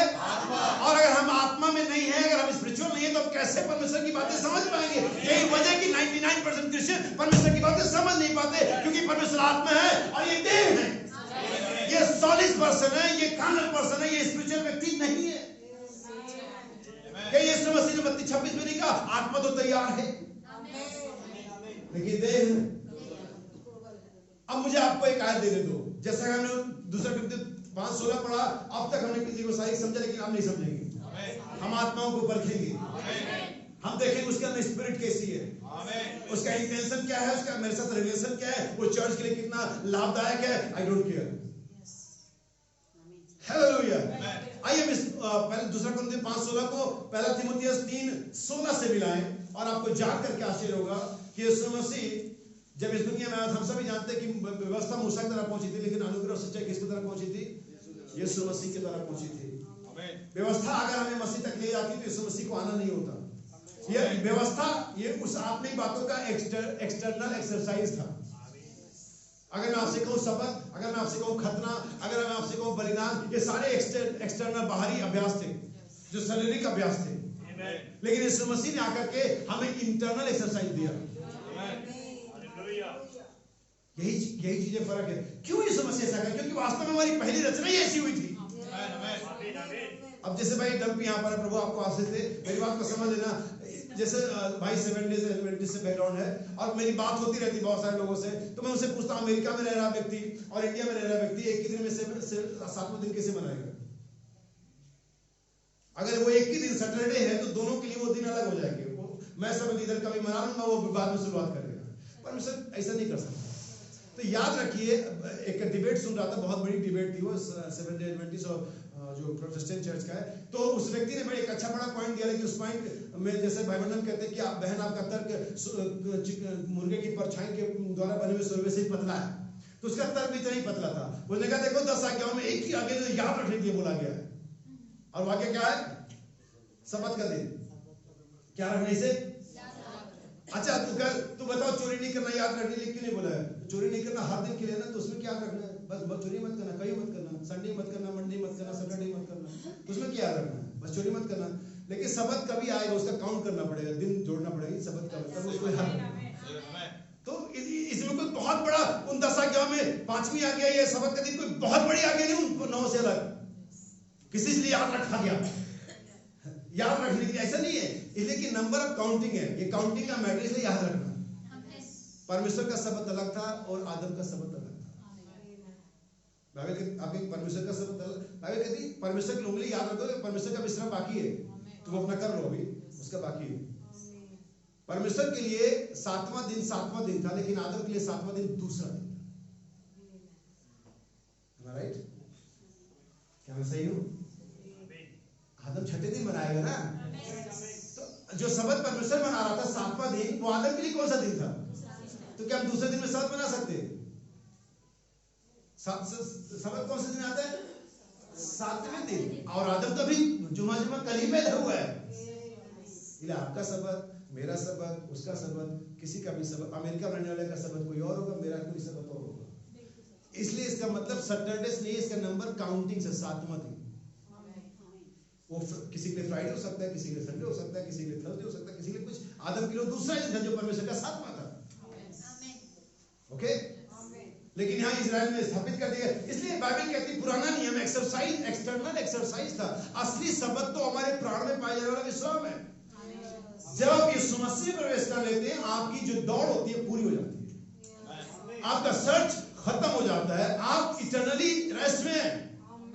तो अभी आपका शरीर काम कर रहा होता है, लेकिन आप जानते हैं कि आप विश्राम में। इसलिए दाऊद भजन 16 में क्या कहता है? इस कारण मेरी आत्मा भी मगन होगी और मेरा शरीर भी चैन से रहे, क्योंकि तू मेरे प्राण को अधोलोक में। उसके पास इटर्नल रेस्ट था। वो खतना जो एक्सटर्नल एक्सरसाइज है पुराने नियम में, पौलुस नए नियम में क्या कहता है? स्तिफनुस नए नियम में क्या कहता है? हे मन और कान की खतना रहित लोगों। यानी उनके पास एक खतना था, लेकिन वो खतना था एक्सटर्नल, शारीरिक। लेकिन स्तिफनुस क्या कहता है? मन और कान का भी होना चाहिए। यानी कि ये जो मन और कान का खतना है, ये असली है। आइए मैं आपके लिए बाइबल की आयत पढ़ूं, फिर मैं आगे बढ़ूंगा। हो सकता है कि मैं क्रम खो दूं, लेकिन कोई बात नहीं। इब्रानियों की पत्री 8 अध्याय 5 वचन। कुलस्सियों की पत्री 2:17। अभी मैंने कोर्स नहीं पढ़े, मुझे बहुत सारे कोर्स भी पढ़ने हैं। हाँ सुनिए, इब्रानियों 8:5, Hebrew chapter 8:5। जो स्वर्ग में की हाँ वस्तुओं के प्रतिरूप और प्रतिबिंब की सेवा करते हैं। ये कौन लोग हैं? ये पुराने नियम के लोग हैं, ये ज्यूस पीपल है। ये क्या करते हैं? स्वर्ग में की वस्तुओं की क्या करते हैं? सेवा करते हैं। ये वो वस्तुएं क्या है? शैडो, प्रतिबिंब।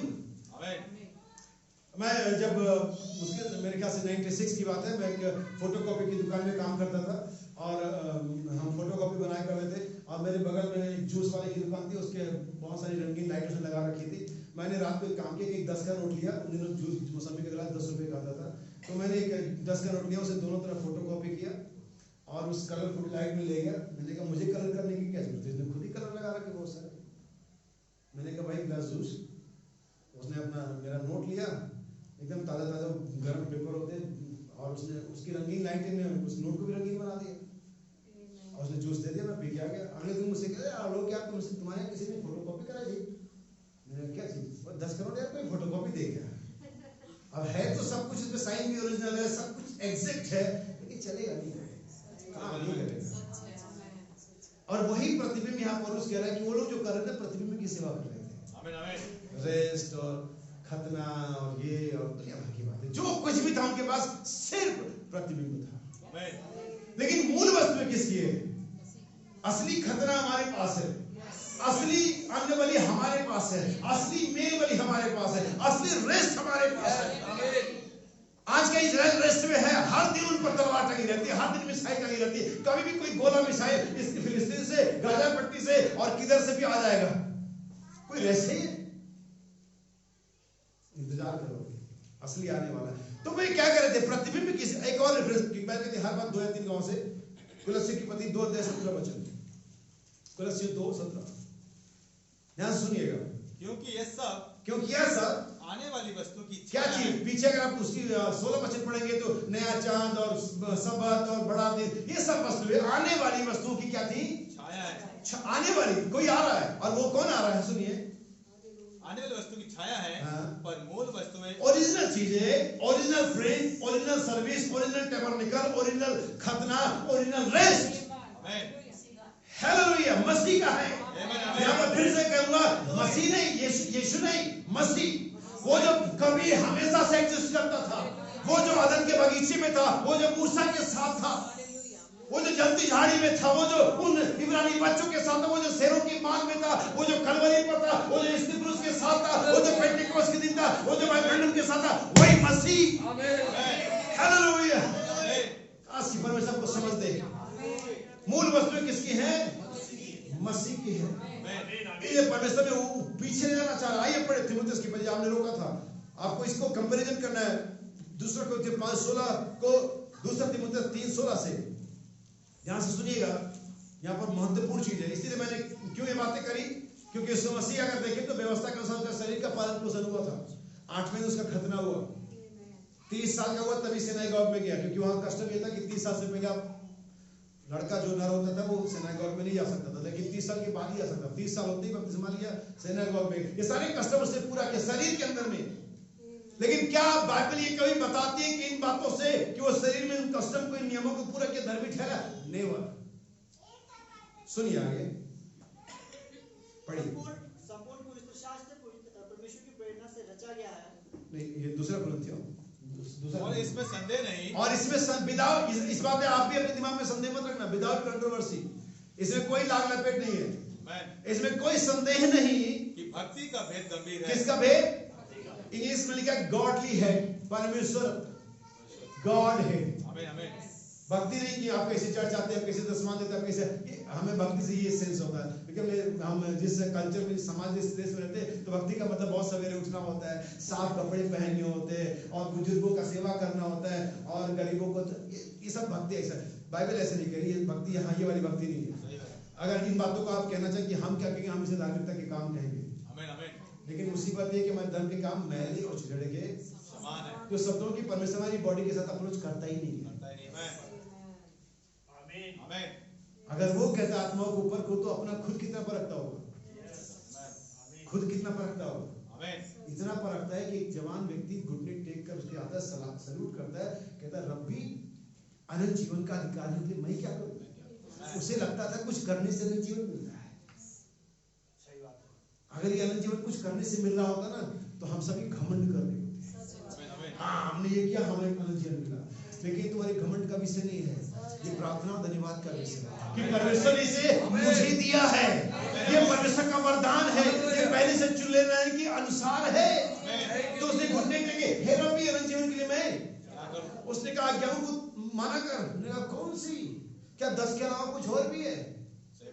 मतलब वो इसलिए ऐसा हो गया जैसे आपसे आप किसी से पूछे अनंत जीवन के क्या करूं तो वो बोले बपतिस्मा ले ले यीशु मसीह के नाम में और बाइबल का मैसेज एक्सेप्ट कर ले और चढ़ जाते हैं।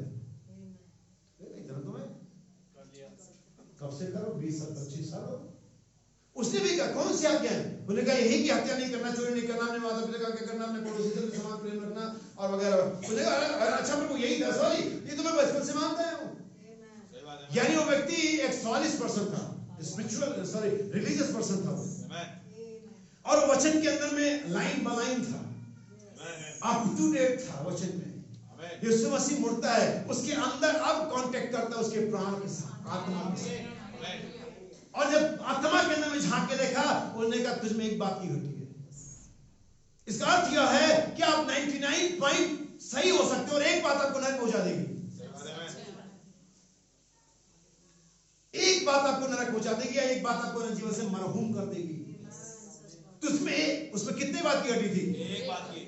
आज हम अपने आप से पूछे हमें कितने बात की घटी है? आप लिस्ट निकाल सकते हैं, आप लिस्ट बना सकते हैं अपने आप में कितनी घटी है।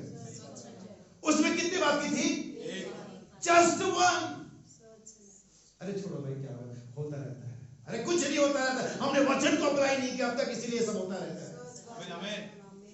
जिस दिन हम वचन को अप्लाई करेंगे सब कुछ होता नहीं रहेगा और ये होता ही नहीं रहेगा। कभी ना कभी इसको खत्म करना है और शायद वो समय आप पहुंचा कभी से खत्म करें। हालेलुया। आप समझने में क्या कह रहे हैं? सुनिए, भक्ति का भेद गंभीर है। किसका? परमेश्वर का। हम इसे पढ़ेंगे परमेश्वर का, गॉड हेड।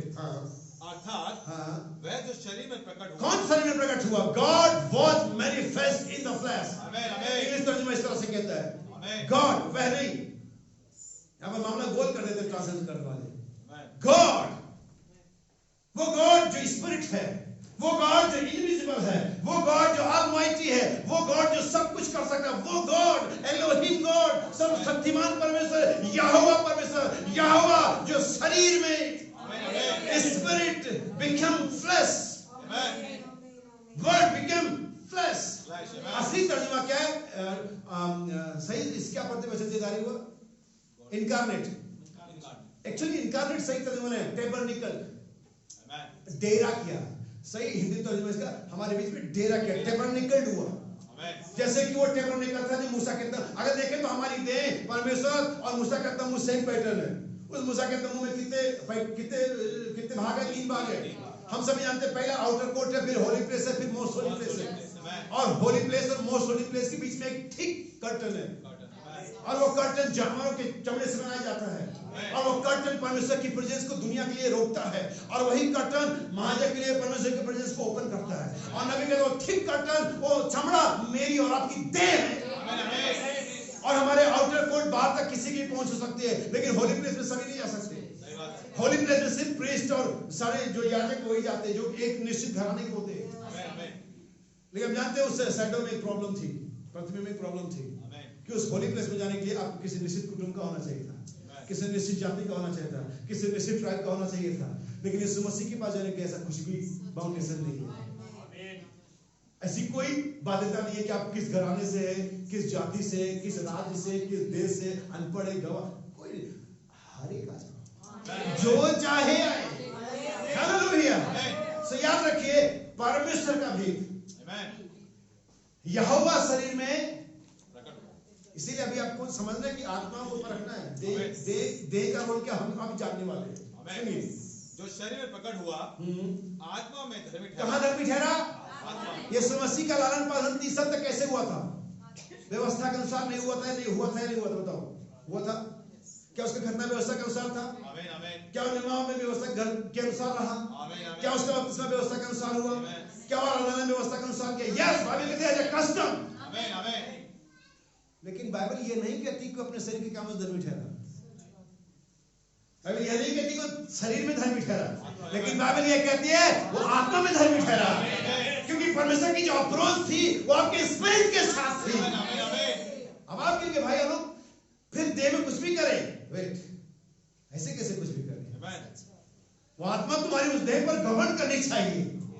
नबी कहते जब परमेश्वर ने आदम को बनाया और सिखा फलो फूलो पृथ्वी भले से अपने अधिकार में कर लो, तो नबी कहते वे तो बॉडी नहीं थे, वो तो अनटचेबल थे, वो तो कैसे गवर्न करते पृथ्वी पर, वो कैसे सबका अगुवाई करते, क्योंकि देह उनमें नहीं था। बाइबल में कहता है परमेश्वर का आत्मा इस प्रकार कलीसिया को अगुवाई करता है। क्या कभी आपको दिखता है? नहीं ना? फिर भी तो आप जानते और आप बिलीव करते अगुवाई कर रहा है। Hallelujah, presence. मुस्कुराइए, आप कैमरे की नजर में है। कौन देख रहा है? कोई नहीं। एक यांत्रिक एक टेक्नोलॉजी आपको देख रही है और आप सामान्य व्यवहार करना चाहते हैं। हर जगह कैमरे लगे। आप भूल जाइए कि हम कैमरे नहीं है, आप मत भूल, गूगल के पास वो कैमरा है सैटेलाइट पे जो इस मीटिंग को भी देख रहा है। आप जो लोग भी घरों में सीसीटीवी कैमरा लगाते हैं या मॉल में या होटल्स में लगते हैं, वो सब कनेक्टेड होते हैं उनके साथ। मैंने गूगल पर ये ऐसे सीक्रेट वीडियोस देखी है। हो सकता है आपको लगता है सारी सिर्फ कंपनी वाले देखते हैं, ऐसा कुछ भी नहीं है। ऐसा कुछ भी नहीं है। अगर शैतान उस अंतरिक्ष से बैठ करके हम पे नजर रख सकता है कि आप कहाँ हैं और क्या कर रहे हैं, आपकी दिन भर की एक्टिविटीज क्या है, आप जाइए, आप तो नॉर्मली आप जितने भी लोग सैटेलाइट जीपीएस इस्तेमाल करते हैं वो सब दिख जाएंगे। तो परमेश्वर थोड़ा उससे और भी ऊपर है, और वो शैतान हमें देख रहा है और वो शैतान को देख रहा है। और कह रहा बेटे तू क्या देख रहा है, मैं तुझे भी देख रहा हूँ, तू देखता रहे जो तुझे देख। याद रखिए बाइबल कहती है परमेश्वर देह और आत्मा में धर्मी ठहरा। अब यहाँ पर 3 चीजें, आत्मा, प्राण और देह। या हम कहेंगे प्राण, आत्मा, प्राण और देह। और हम देखते कि टैबरनेकल के भी 3 पार्ट थे, हमारी देह के भी 3 हिस्से हैं। जैसा कि हमने पहला थिमुथियुस 5:23 पढ़ा मैंने। आमीन। अब देखिए सबसे अंदर वाला हिस्सा कौन सा है? प्राण। उसके बाद दूसरा हिस्सा कौन सा है? आत्मा। उसके बाद तीसरा हिस्सा कौन सा है? जो दिखाई देता है, हमारा आउटर कोट हमारी बॉडी है। हमारा जो इनर सर्कल है या होली प्लेस है वो हमारी आत्मा है। इसलिए कहते हैं अपनी आत्मा के विषय में चौकस रहो, देह के विषय में नहीं। बाइबल देह का चिंता करने के बारे में बात नहीं करती, बाइबल आत्मा के बारे में चिंता करती। उनसे मत डरो जो देह का नाश कर सकते हैं, क्योंकि मैं तुम्हारे देह की अप्रोच नहीं कर रहा। आपके पास एक मिस्ट्री, एक रेवलेशन है। आप जानते हैं आपकी देह जो आपकी है, ये आपकी वास्तव में ओरिजिनल ये नेगेटिव है। बाइबल हम कहते हैं ये नेगेटिव है, कहीं पॉजिटिव है। आप सभी बहुत सारे लोग मेडिकल लाइन से एक टेक्नोलॉजी होती है इसको बोलते हैं एक्स रे। मैं एक्स और रे को अलग कर देता हूँ। एक्स मतलब दूसरा कोई और, रे मतलब एक किरण। तो वो एक्स रे क्यों है? खाली रे क्यों नहीं? क्योंकि हमारे पास एक है। हम मरे हुए व्यक्ति का एक्स रे करके दिखाओ, क्योंकि उसमें कोई किरण नहीं है। वो जो व्यक्ति मर गया उसका एक्स रे नहीं हो सकता, क्योंकि उसमें कोई किरण, अगर एक किरण इधर है तभी एक्स रे हो सकता है। ये नेगेटिव है। बाइबल कहती है जैसे हमारा पृथ्वी पर का डेरा टैबरनेकल गिराया जाएगा, वैसे में एक और मिलेगा, वहां पर एक पॉजिटिव है। हालेलुया। इसीलिए परमेश्वर ने पवित्र आत्मा दिया, ताकि पवित्र आत्मा इस बॉडी को जो सॉलिस है, जो मननहार है, जिसमें हर प्रकार का पाप बसा हुआ है, इस पर गमन करे, जैसे परमेश्वर का आत्मा कलीसिया पर गमन करता है। क्या समझ पाए? छोड़ दीजिए इसके बारे में। कुछ कोट्स पढ़ते भाई के साथ, और इससे पहले भाई पढ़े, मैं कुछ कोट्स यहाँ पर पढ़ता हूँ। संदेश है प्रेत आत्मा शास्त्र, इसका फिजिकल रिलम है, धार्मिक शारीरिक क्षेत्र है, पेज नंबर 13 है, पैराग्राफ नंबर 40 है। हो सकता है बहुत सारे लोग कहें बहुत देर हो रही है, अभी तुमने शुरुआत की है। हालेलुया। बहुत से जगह में लोग कहते हैं वहां पर 3-3 घंटे का प्रचार होता है। ओके, होने दो। अगर मैं 5 मिनट में वो बात समझाने में सफल हो जाता हूँ जो 3 घंटे में समझाई सकती है, तो ये मेरी सफलता होगी। अगर आप 3 घंटे प्रचार करते हो, लोगों के पास लाइफ ना हो, तो उसका भी कोई फर्क नहीं है। दुनिया का सबसे पहला प्रचार जो पवित्र आत्मा के अंतर्गत वो 20 मिनट का था, और उस 20 मिनट के प्रचार ने 3000 लोगों को बपतिस्मा दिलवाया। उस 20 मिनट के प्रचार ने लोगों को सोचने लगे उसके हे भाई हम क्या करें, जस्ट 20 मिनट। बाइबल में हमारा कहते हैं 20 मिनट का आत्मा से बड़ा प्रचार 8 घंटे के हार्ड वर्क से के ऊपर होता है। और इसे एक प्रचारक जो इसे करता है वो जानता है। बाइबल में यहाँ पर कहते हैं, ध्यान सुनिएगा, जितनी बातें मैंने समझाई हैं, अगर आपके दिमाग में बातें क्रम से आप इसे समझ जाएंगे। बाइबल हम कहते हैं, आइए हम मृत्यु वाले पक्ष को, डेथ साइड के बारे में बात करें। देखिए, एक मनुष्य उस प्रकार की अवस्था में, उस प्रकार की स्थिति में कभी कैसे बीमार हो सकता था। ऐसा इसलिए होता है क्योंकि अभी तक हमारे पास शरीर का छुटकारा नहीं है। हमारे प्राण और हमारी आत्मा छुटकारा पाई हुई है, लेकिन बाइबल हम कहते हैं अभी तक हमारा शरीर छुटकारा नहीं पाया हुआ। ये अंतिम तो नहीं मिल पाता है। जब अंतिम तरी फूकी जाती है तब बाइबल कहते हैं हम बदल जाते हैं, लेकिन अभी तक हम अपनी छुटकारा पाई प्राण और आत्मा के साथ इस शरीर में हैं। और यही वजह है कि हमारे बहुत अच्छे और बहुत रीजनेबल होने के बाद भी, बहुत बढ़िया होने के बाद भी हमारे जीवन में अप एंड डाउन आते हैं, हमारे जीवन में गिरावट आती है, कभी कभी कुछ ना कुछ माइनस हो जाता है, क्योंकि हमारी देह छुटकारा पाई हुई नहीं है। बाइबल हम कहते हैं इसलिए कि हमारी देह का भी छुटकारा नहीं हुआ, आपकी देह का छुटकारा नहीं हुआ है। इससे कोई मतलब नहीं कि आप कितने अधिक भले हैं, काइंडनेस, आप कितने भक्त हैं, आप कितने पवित्र हैं, आपके पास कितना अधिक पवित्र आत्मा है, वह तो केवल आपका प्राण ही है, और आपका प्राण अभी तक पूरा नहीं है। इसके पास तो सिर्फ परमेश्वर की आशीष, परमेश्वर की प्रतिज्ञा है, जो कि हमारे उद्धार का बयाना है। अर्नेस्ट, ये हमारे पास अभी तो सिर्फ बयान है, परंतु यदि हमारे पास पुनरुत्थान का बयाना ना हो और हमारे पास कोई दिव्य चंगाई ना हो तो हमारे पास कोई आश्वासन नहीं होता है। तो शब्दों में कि अगर हमारे पास कोई डिवाइन हीलिंग नहीं है तो हम ये नहीं कह सकते कि हम दिव्य चंगाई में या पुनरुत्थान में जा रहे हैं, क्योंकि पुनरुत्थान में जाने से पहले दिव्य चंगाई एक बयाना है कि परमेश्वर आपके शरीर को ही बदलने जा रहा है। ऐसे ही आपकी आत्मा का छुटकारा पाए जाने का एक निशान यह होगा कि वो आत्मा जो छुटकारा पाई हुई है वो आपके शरीर पर गवर्न करेगी, नियंत्रण रखेगी। यीशु मसीह ने अपने फ्लैश विल को हमेशा कंट्रोल में रखा। उसने कहा पिता मेरी इच्छा है कि कटोरा टल जाए, ही फ्लैश विल, उसके देह की इच्छा, लेकिन तो अभी मेरी नहीं, लेकिन तेरी इच्छा पूरी हो। अगर आप पढ़ेंगे इब्रानियों के पत्री 10 अध्याय, आइए मैं इंग्लिश से पढ़े, हिब्रू चैप्टर 10 वर्स 20 है मेरे ख्याल से, हिब्रू चैप्टर 10 वर्स 20 इंग्लिश में पढ़ेंगे हम इसे।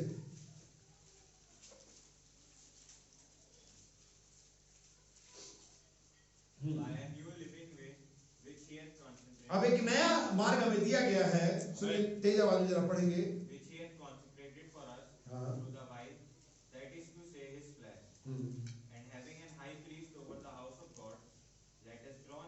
वर्स 20 फिर से पढ़े।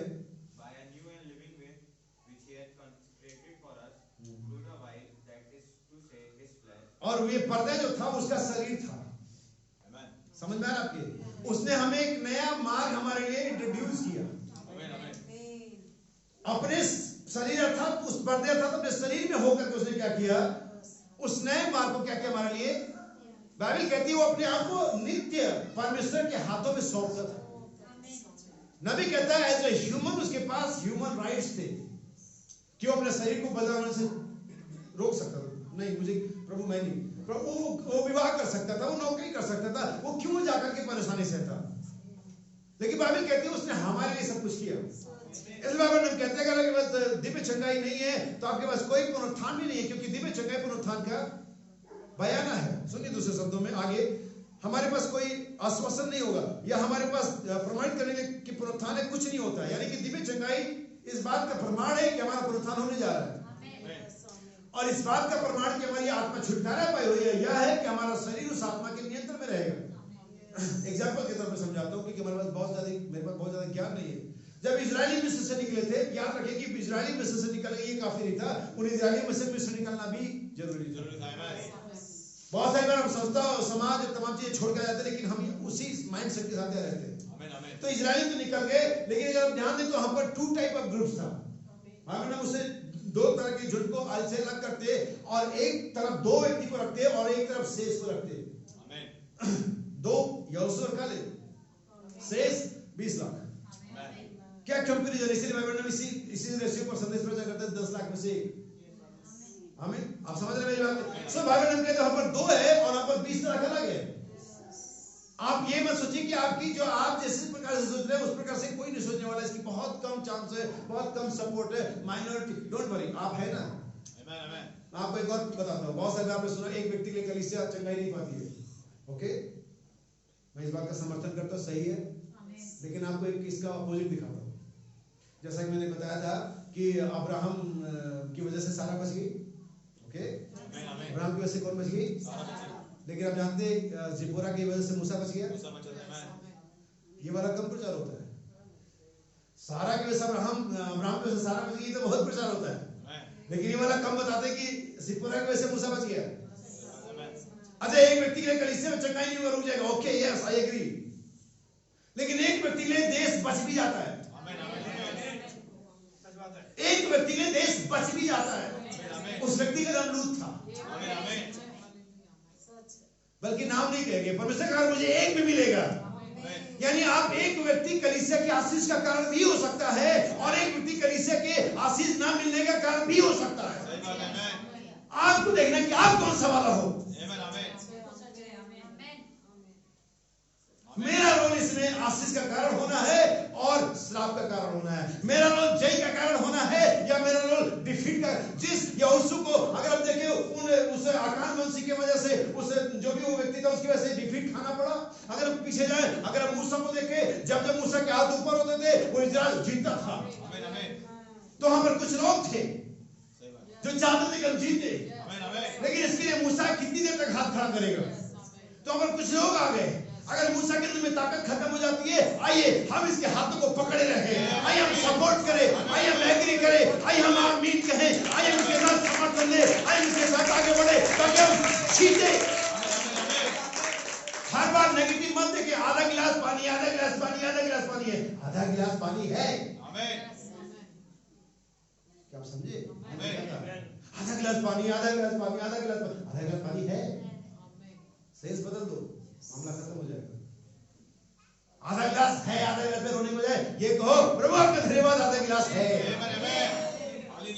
सारे लोग आशीष के कारण नहीं, एक व्यक्ति, अरे एक व्यक्ति ने कलीसिया बच सकते और साथ यही वजह का बचे हुए हैं, क्योंकि वो एक व्यक्ति यहाँ पर है। हालेलुया, मैं पॉजिटिव व्यक्ति हूँ।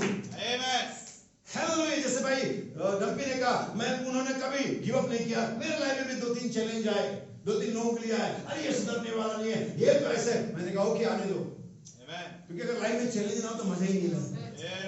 मैं देखता हूँ, मैं प्रार्थना करूंगा, मैं बातचीत करूंगा, मैं समझाऊंगा, मैं लगा रहूंगा और एक दिन में चीजें बदल जाती हैं। हालेलुया, क्या आप समझे? बाइबल हम कहते हैं नेक्स्ट पैराग्राफ 41, ठीक वैसे ही यदि मसीह मेरे हृदय में वास नहीं करता तो मुझे सच्चाई को या किसी मनोवैज्ञानिक बात की तरह ग्रहण करना होता है। मुझे कहीं पर ऐसी किसी बात का विश्वास करना होता है, इसके विषय में तनिक भी संदेहवादी नहीं होता हूँ। नबी कहता है मैं वहाँ, वो लोग वहाँ अफ्रीका में जाते हैं, वहाँ पर मिशनरी है, वे हजारों लोगों को लेकर के आते हैं और मिट्टी की पुरानी छोटी छोटी मूर्तियाँ और सभी कुछ थामे हुए हैं। ऐसा इसलिए होता है क्योंकि उन्होंने बाइबल के केवल मानसिक पहलू को ही सुना है। यह सच है, मेरी अपनी कलीसिया बैप्टिस्ट मेथोडिस्ट प्रेस्बिटेरियन वे वहां सब अंदर गए थे, परंतु वहां पर उन्होंने परमेश्वर की सामर्थ को साक्षात रूप में खुल्लम खुल्ला देख लिया, तो इसने ही मामला तय कर दिया। वे जान गए कि परमेश्वर ही है। बाइबल आगे कहते अब देखिए इस बीमारी को कौन आरंभ करता है। सबसे पहली बात है, इससे पहले एक बीमारी बने या एक आत्मा होती है।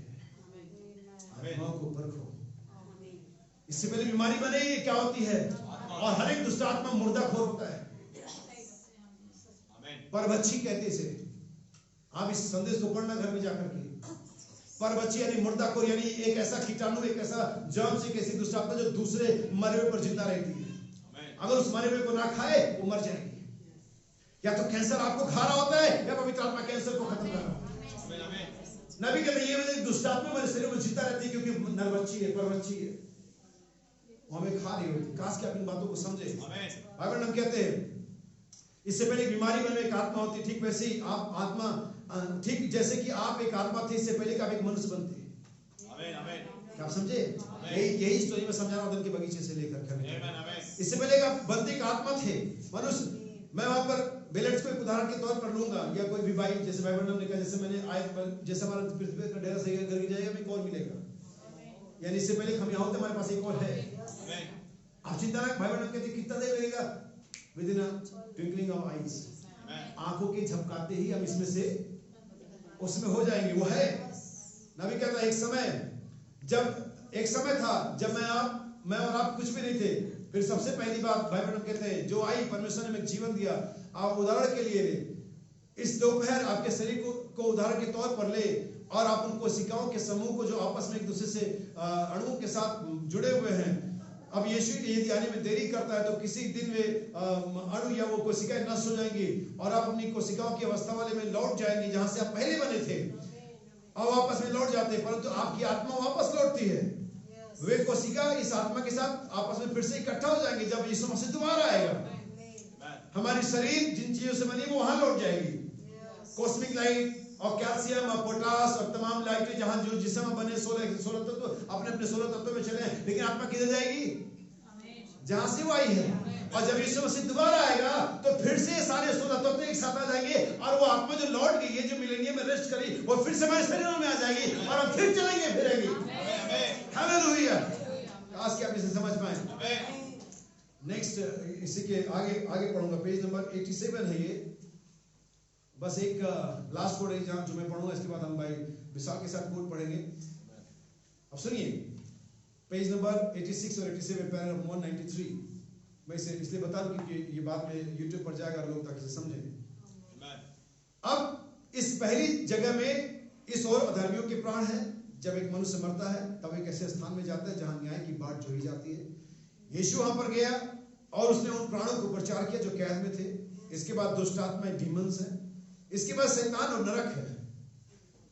और अब जब ऊपर जाते हैं तो सबसे पहले दुष्ट आत्माएं हैं, उन मरे हुए लोगों की आत्मा है जिन्होंने कभी प्रायश्चित ही नहीं किया था। वे तो बस न्याय का ही इंतजार कर रही हैं। एकमात्र काम जो वे जानते थे या मूर्खतापूर्ण काम करना था, यही था जो उन्होंने किया। तो शब्दों में अगर मैं इसे ऐसे कहूं, जब भी किसी व्यक्ति के लिए या किसी भी चर्च में जब बार बार प्रचार किया जाता है फिर भी व्यक्ति नहीं सुधरता है, ये जान ले वो प्राण कैद में है। और उसको प्रचार के बाद भी बचने का कोई ऑप्शन नहीं, कोई चांस नहीं। यीशु मसीह ने उन आत्माओं को प्राण किया, प्रचार किया जो बच नहीं सकते थे, फिर भी प्रचार किया, फिर भी बचे नहीं। और अगर आप प्रचार के सुनते जा रहे हैं और आप नहीं सुधर रहे हैं, आप पर कोई असर नहीं हो रहा है, ये आपको कोई संवेदना नहीं दे रहा है, आप कैद में हैं। सुनिए आगे नबी क्या कहता है, पेज नंबर 87 पैराग्राफ 194। अब देखिए वहां ऊपर इन मसीहों का ऊपर से प्रभाव पड़ता है। यही जो मैं बताना चाहता था, आत्माओं को परखने के लिए। और हमारी देह का क्या रोल है? क्योंकि अब हमारी देह एक पवित्र देह है, क्योंकि हमारी देह के लिए एक बलिदान चढ़ाया गया है। उस लहू के द्वारा हमारे पाप हमेशा के लिए खत्म कर दिए गए। सुनिएगा, इन मसीहों पर ऊपर से प्रभाव पड़ता है। वो एक दृष्टांत है। वहां ऊपर एक आत्मा है, पवित्र आत्मा, मनुष्य और मैन, यीशु मसीह का आत्मा, होली गोस्ट, पवित्र आत्मा। यह पवित्र आत्मा ही इस मरणहार आयाम में अपनी कलीसिया पर प्रभाव डालता है। कलीसिया कौन है?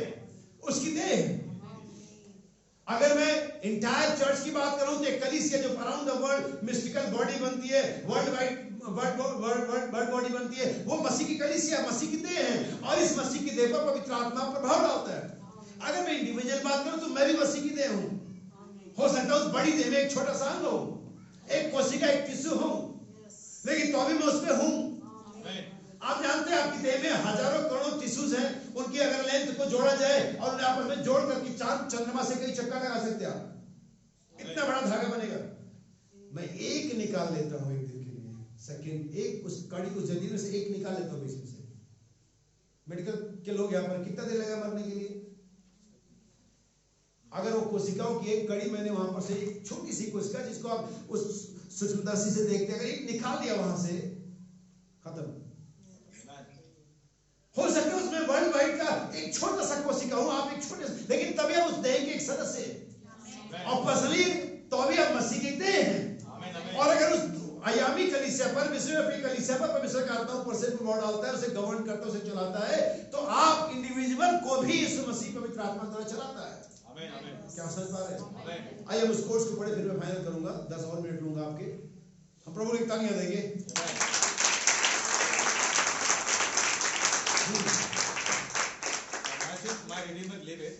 मेरा छुड़ाने वाला जीवित है संदेश में। He is already here with us now. और भाई बहन हम कहते हैं वो पहले से हमारे पास यहाँ मौजूद है। Now today just imagine that his presence being here today. और आप बस कल्पना करिए उसकी उपस्थिति को आज इस सुबह में। The Lord Jesus is another world. भाई बहन हम यहाँ पर एक कह रहे हैं कि यीशु मसीह एक और दुनिया में या एक और आयाम में है। or another dimension आयाम में, right here today और ठीक यहाँ पर, in a form of लेकिन spirit. हो सकता है आप उसे देख नहीं पा रहे हो। Amen, amen. कौन सी फॉर्म में? Spirit. स्पिरिट फॉर्म में। Amen.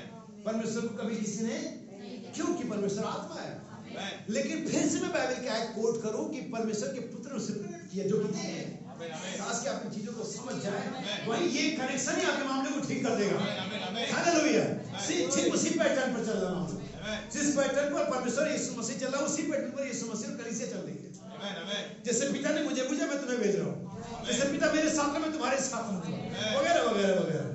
भाई हम कहते हैं यीशु मसीह की कल्पना को, यीशु मसीह को पत्नी को जस्ट इमेजिनेशन करे कि वो एक और अलग आयाम में है, लेकिन यहाँ पर है अभी अपने पवित्र आत्मा के रूप में। सुनिए आगे। He is here today in a form of spirit, पवित्र आत्मा के रूप में आज वो यहाँ है, and his spirit is blending with our spirit. और उसकी आत्मा हमारे आत्मा के साथ ब्लेंड हो गई है, मिल गई है। जैसा मिक्सर में दो चीजों को डालो, ब्लेंड कर दे, Amen. फिर उसमें से दूसरा वाला निकालना कि Amen. अदरक किधर गया और लहसुन किधर गया। जब ये दोनों को ब्लेंड करते ना, आप लोगों ने क्या होगा? Amen. तभी आप ब्लेंड करने के बाद अदरक अलग निकाल के दिखाना और लहसुन अलग निकाल के दिखाना। Amen. बाइबल कहते हैं, भाई बहन कहते हैं कि परमेश्वर ने अपनी आत्मा को हमारी आत्मा के साथ ब्लेंड कर दिया है। Amen, amen, amen. आत्माओं को परखो, Amen, amen. ये किसकी आत्मा है? Amen. हालेलुया। सुनिए, But our eyes can't see him because they are still physical yet. आमीन। बाइबल में कहते हैं लेकिन हमारी आंखें उसे अभी भी नहीं देख सकती। हमारी आंखें, क्योंकि हमारी आंखें इस शरीर में है। Amen, amen. क्या आप जानते हैं हमारी हमारी हमारी हमारे पास दो साइड है, दो आंखें हैं। Amen. एक जो इस जगत से कांटेक्ट करती है, लेकिन जब इसी आंख पर अनॉइंटिंग आती है, अभिषेक आता है, तब यही आंखें उस अनसीन वर्ड को देखती है। Amen, amen.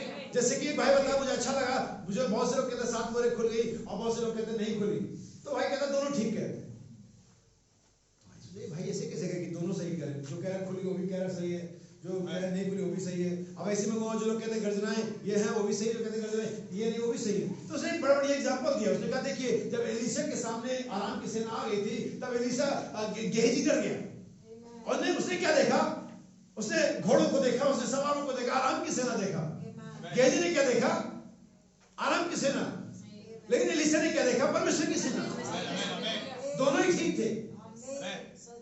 ये इस पर डिपेंड करता है कि आप क्या देख रहे हैं। कलीसिया में तो बहुत गड़बड़ी है, इस पर डिपेंड करता है कि आपकी आंखों पर क्या है।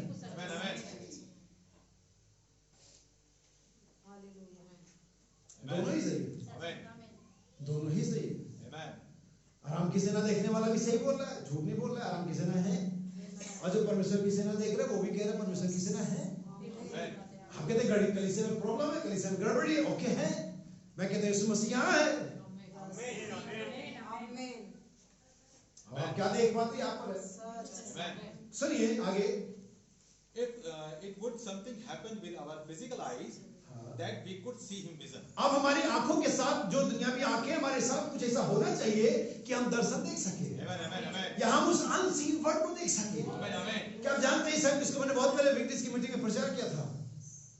हमारी आंख, हमारे होठ, हमारे हाथ, हमारे पैर, हमारे पास ठीक वैसी बॉडी है, वैसे सेंसेस दुनिया के लोगों के पास है, लेकिन वे वो कामों को नहीं कर सकते जो हम कर सकते हैं। हमारी आंखें जो देख सकती है वे नहीं देख सकते, हमारे हाथ जो कर सकते वे नहीं कर सकते, हमारे पैर जहाँ जाना चाहिए जाते हैं, जाना नहीं, लेकिन वे चाह के भी नहीं रुक सकते, वे तो जाएंगे, क्योंकि हमारे पैरों पर, हमारी आंखों पर, हमारे होठों पर एक अनॉइंटिंग है। वो अनॉइंटिंग हमें डिफरेंट बनाता है।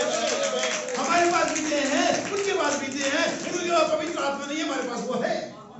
पवित्र आत्मा गमन कर रहा है, और नबी जब परमेश्वर ऐसी कलीसिया को पा लेता है जहां पवित्र आत्मा फ्रीली फ्लो करता है, तब परमेश्वर प्रकट होगा। लेकिन हमारी देह परमेश्वर के आत्मा के फ्लो में, परमेश्वर की आत्मा के कार्य में बाधा बनती है। रोमियो की पत्री क्या कहती है? हम देह की कर्जदार नहीं है, लेकिन बहुत सारे हैं। काश में ऊपर पहुंच गए रोमियो की पत्री तक। सुनिए, But he is here just as visible, just as real. और वहां ऐसे ही दिखाई देगा जैसा कि वो वास्तविक है। Amen, amen, amen. अगर आपकी आंखों के साथ कुछ सुपरनेचुरली हो, Amen. अगर आपकी आंखों पर एक अनॉइंटिंग आए, अगर आपकी आंखों को परमेश्वर खोल दे। Amen. हमारी इन आंखों को डॉक्टर खोल सकता है, लेकिन उन आंखों को जो परमेश्वर के समान को, काम को देख सके, उन्हें परमेश्वर खोल। Amen, amen. हालेलुया। Amen. ध्यान सुनिए, परमेश्वर अगर हमारे कुछ ऐसा कर दे तो हम उसे ऐसे ही विजुअल देख पाएंगे जैसा कि वास्तविक में है। Amen, amen. सुनिए, He was spoke and that day when to the Mary और जब उस दिन उसने मरियम से बोला था at the grave, और उस कब्र पर, or he met Cleopas on his road, और जब वो क्लियोपास से दमिश्क के रास्ते, इम्माउस के रास्ते पर मिला था, his presence is here now. और वही यीशु मसीह का सेम प्रेजेंस आज शाम दोपहर में यहाँ पर है। Amen. क्या मरियम ने इसे देखा था अपनी आंखों से? यस। Amen. क्या क्लियोपास ने उसे सुना था? यस। Amen. Amen. और नबी कहता है अगर हमारी आंखों के पास पर भी ऐसा अनॉइंटिंग आ जाए, हम उसे वैसा अनुभव कर सकते हैं जैसा मरियम ने ग्रेव पर किया था और उसके क्लियोपास ने इम्माउस के रास्ते पर किया था। आज दोपहर में ऐसा हो सकता है। Amen. It's visible. Amen. Hallelujah, वो विजिबल हो जाए। Amen. लेकिन आप जानते हैं प्रॉब्लम क्या है? क्योंकि हमारे बार अपने इन चेतनाओं का शरीर का सुनते हैं। Amen. Amen. इसलिए बाइबल का संदेश है सर्वोत्तम चेतना, सुपर सेंस। बाइबल ने कहा मेरी आत्मा की 5 चेतनाएं, मेरी देह की 5 चेतनाएं, लेकिन एक सुपर सेंस है, पवित्र आत्मा।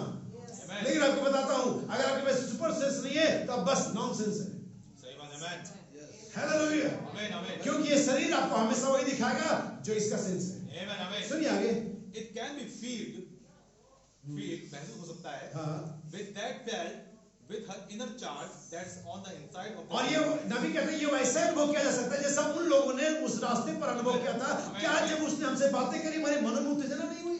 Amen. Amen. नबी कहते हैं ये वैसे अनुभव किया जा सकता है जैसा उन लोगों ने रास्ते में अनुभव किया था। सुनिए, felt with the inner charge that's on the inside of the human body, और वो उनके मानवीय देह के अंदर में उनको क्या करता? उत्तेजित कर रहा था। Amen. सुनिए, inside the body और उनके देह के अंदर में, called the new birth. और ये क्या कहलाता है जब आप इसे करते हैं? नया जन्म।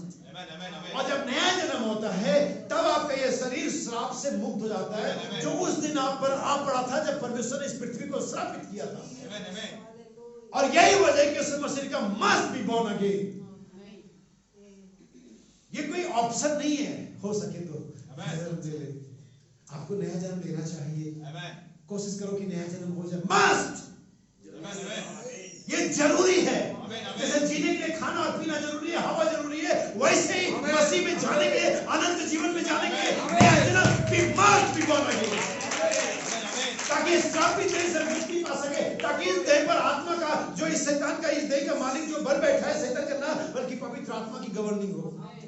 सुना भी कहता उस आयाम से परमेश्वर का आत्मा इस कलीसिया पर प्रभाव डालता है। सुनिए लास्ट लाइन है, And your soul has been magnetized into him. और आपका जो प्राण है उसके साथ चुंबकीय यानी एक तरह से मिल जाता है।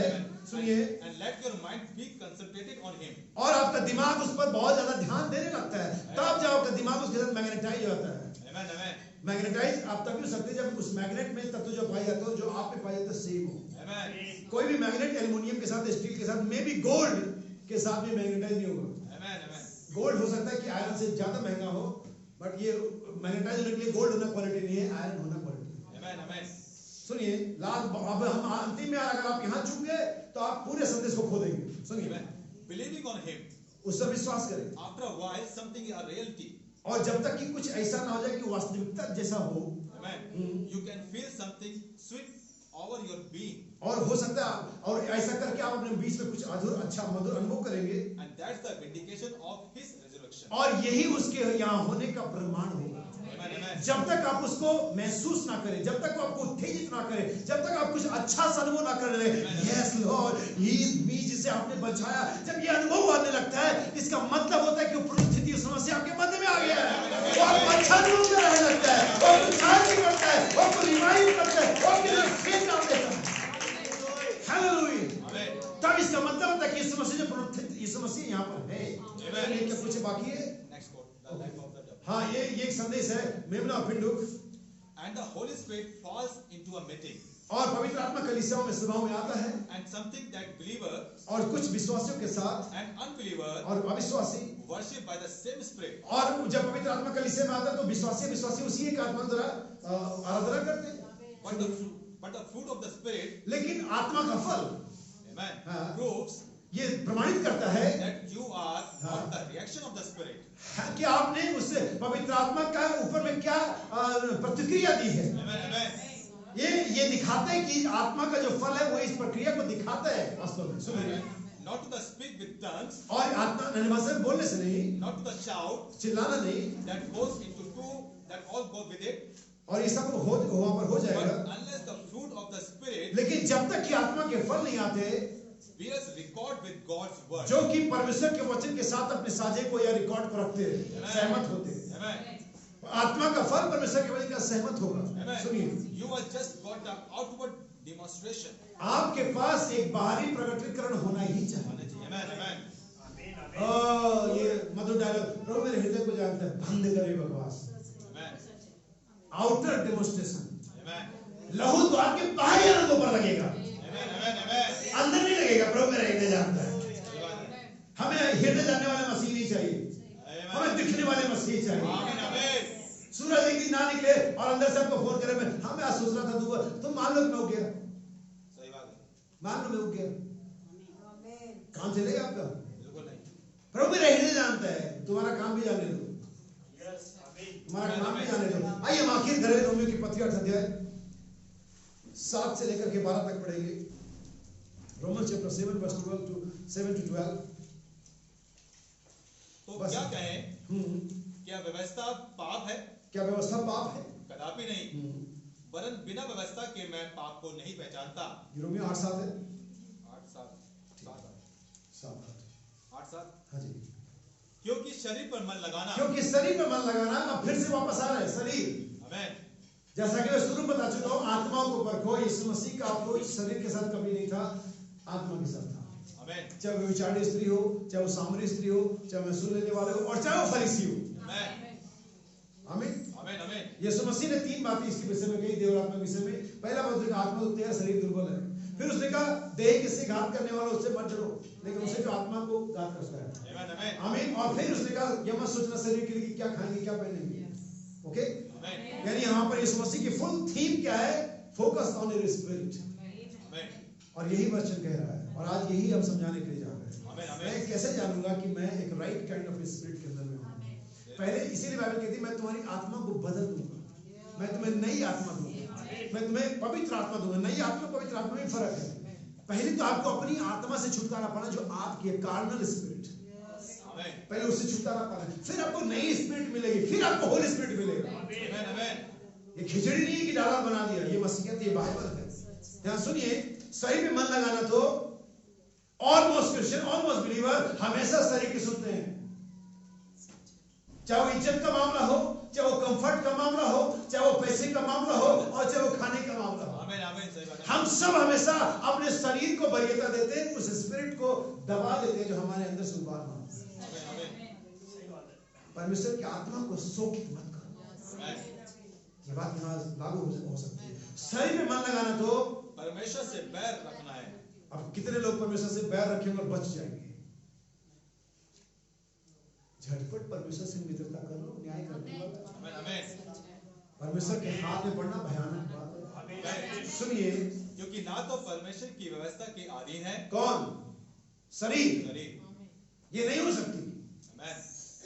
सुनिए, और ना हो सकता है। अरे नहीं थी, ये बात तो ठीक थी, पौलुस ने भविष्यवाणी भी कर दी, होगी भी नहीं। तुम कितना भी कोशिश कर लो, तुम्हारी देह नहीं हो सकती आदमी, क्योंकि इसको चलाने वाला, इसका मालिक अभी कोई और बन बैठा है। इसीलिए तो शैतान यीशु माइकल के पास पहुंच गया, मूसा की लोथ किधर है, मुझे चाहिए, मेरी है वो, कब्जेदार है वो।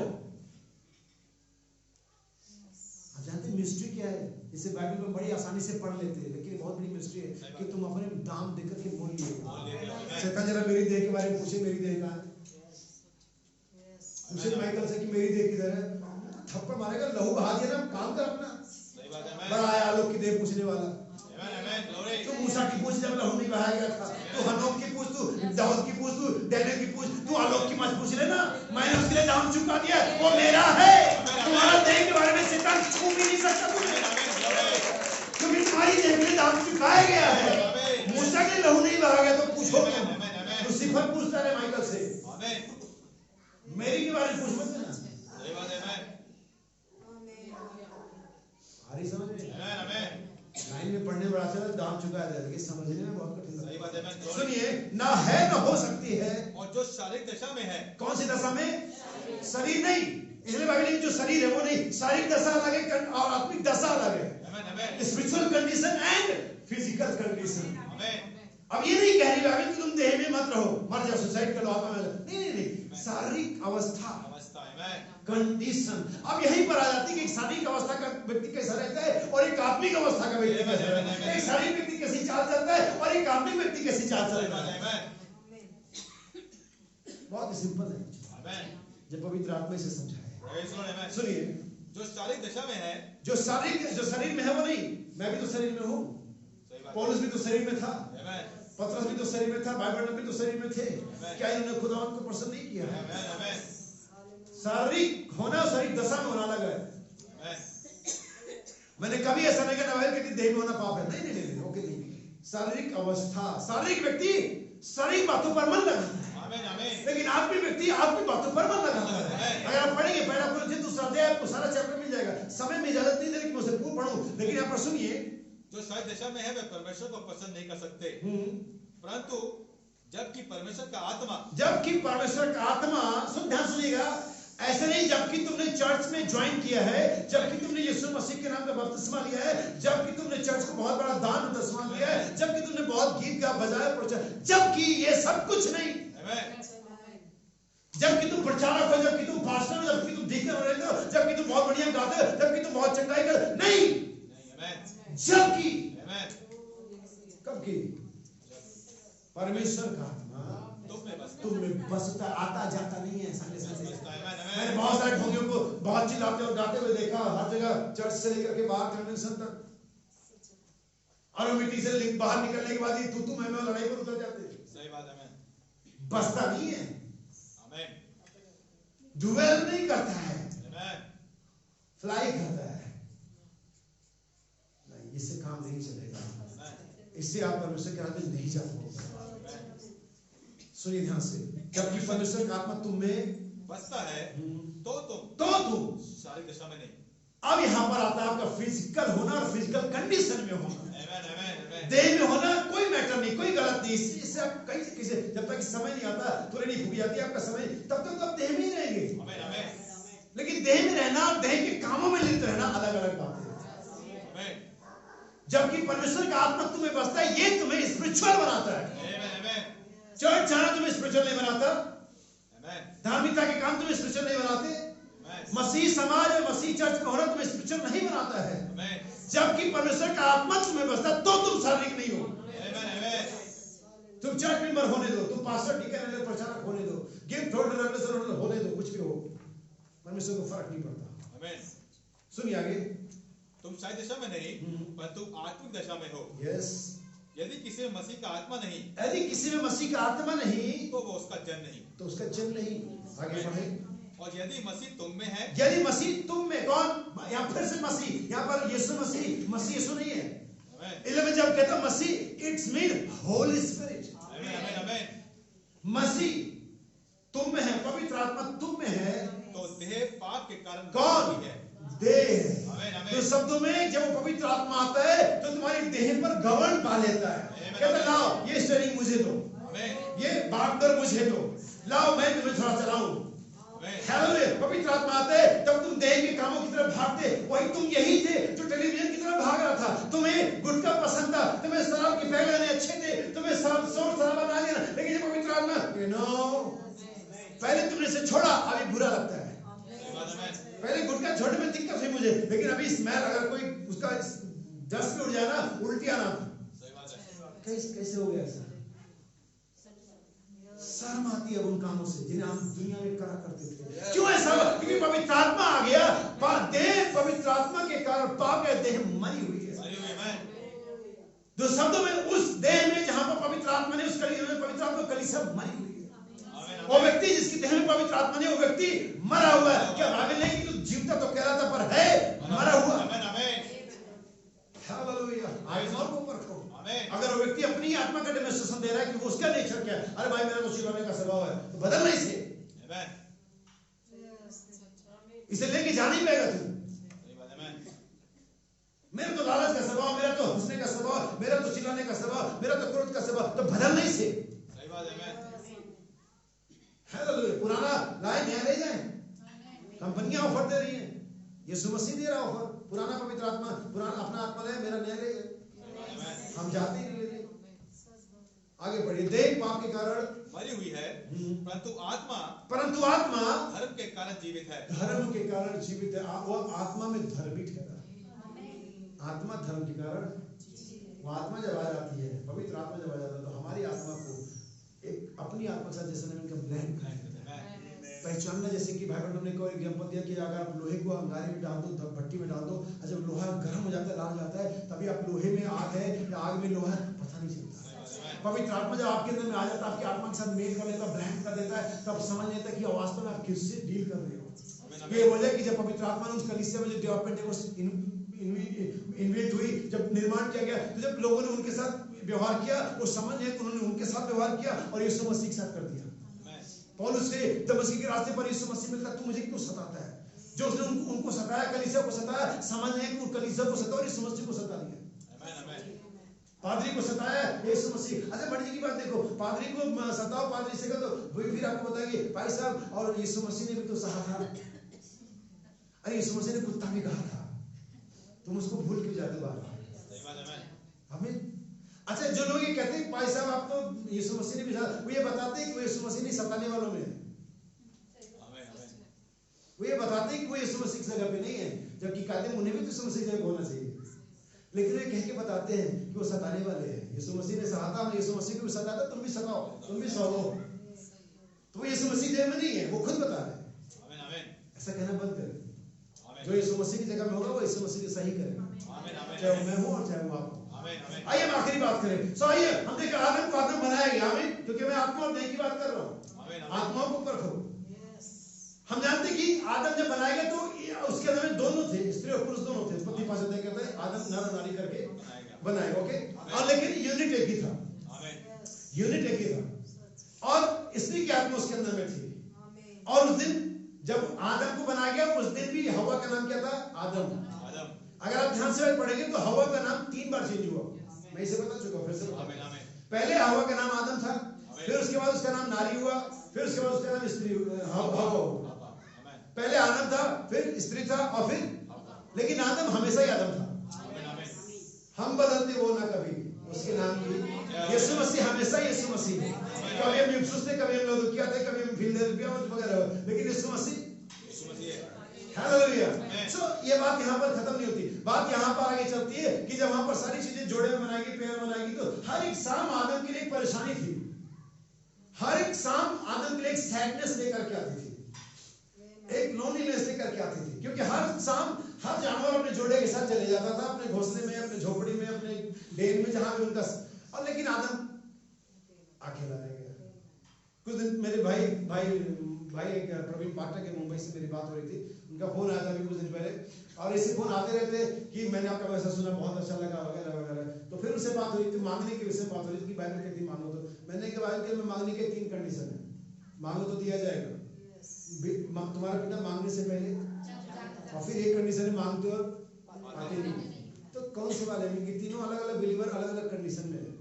जब परमेश्वर के पुत्र के तौर पर स्थापित हो जाते हैं, आप परमेश्वर के पुत्र जब होते हैं, तभी आपको मांगने की जरूरत नहीं, क्योंकि पुत्र के मांगने से पहले पिता।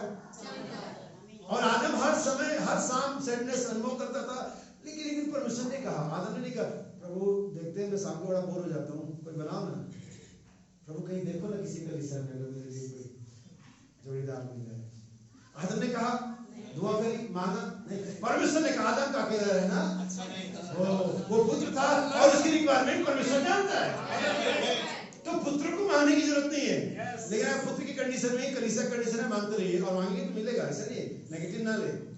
लेकिन एक दिन यही कलीसिया पुत्र बन जाएगी तो आपको मांगने की जरूरत नहीं पड़ेगी। लेकिन वे लोग जो और लोग हैं जो मांगते हैं लेकिन पिता की इच्छा के अनुसार नहीं मांगते, वो तो अपनी इच्छा के अनुसार मांगते हैं, फ्लैश के अकॉर्डिंग मांगते हैं, अपनी डिजायर देह की इच्छा के अनुसार। सो आदम को गहरी नींद में डाला और हवा को बनाया, बल्कि एक हवा नहीं बनाई, स्त्री बनाई।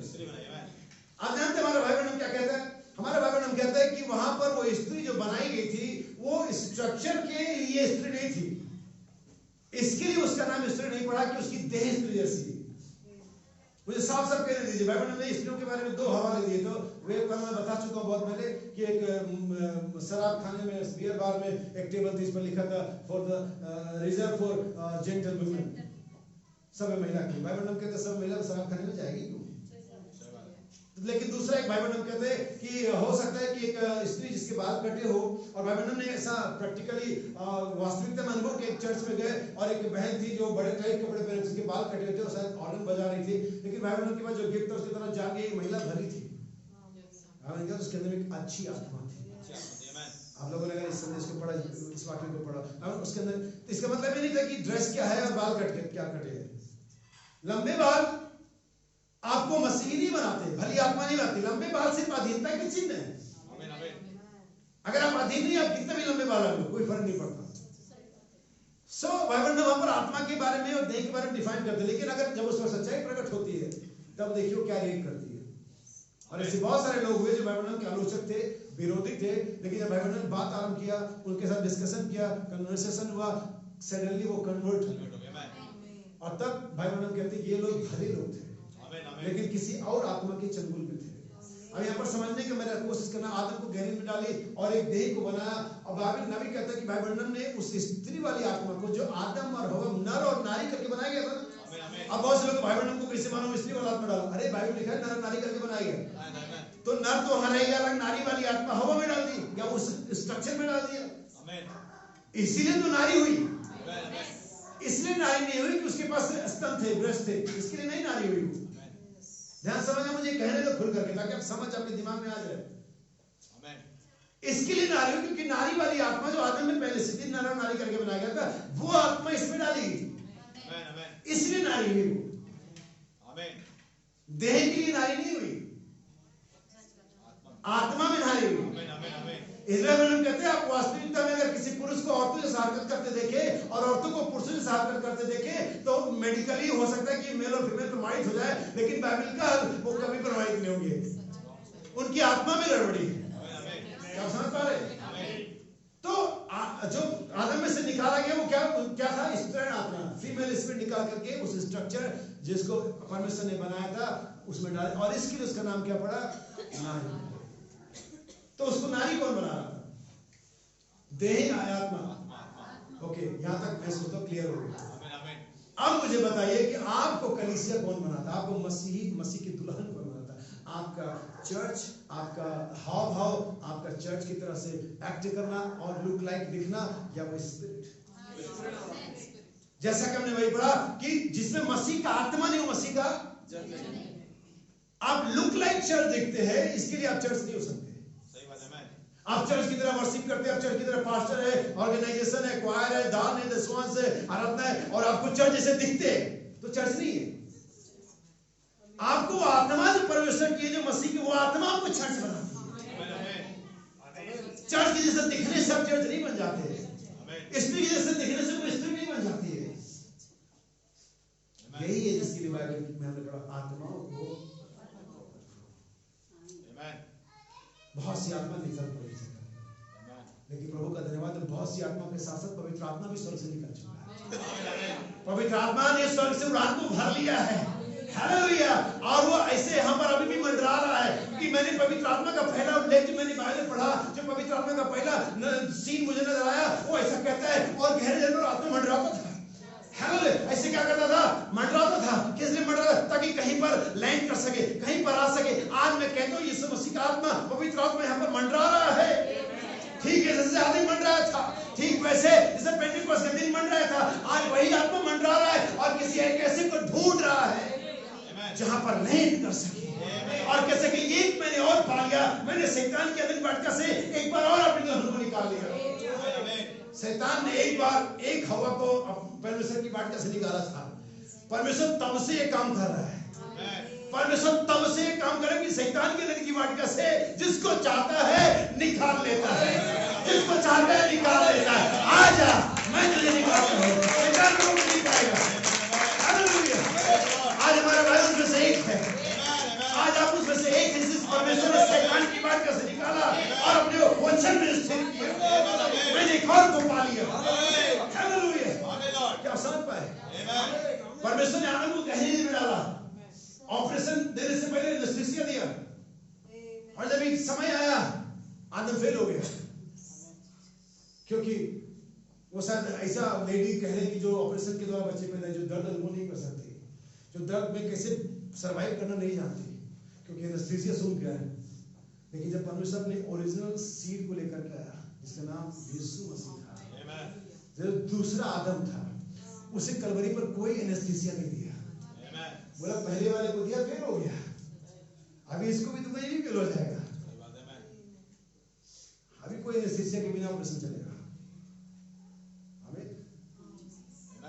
एनेस्थीसिया वाले बिलीवर बेहोश हो जाते हैं, पीछे हो जाते हैं, फेल हो जाते हैं, जो प्रॉब्लम को फेस नहीं कर सकते, जो फेस टू फेस नहीं कर सकते, वो फेल हो जाते हैं।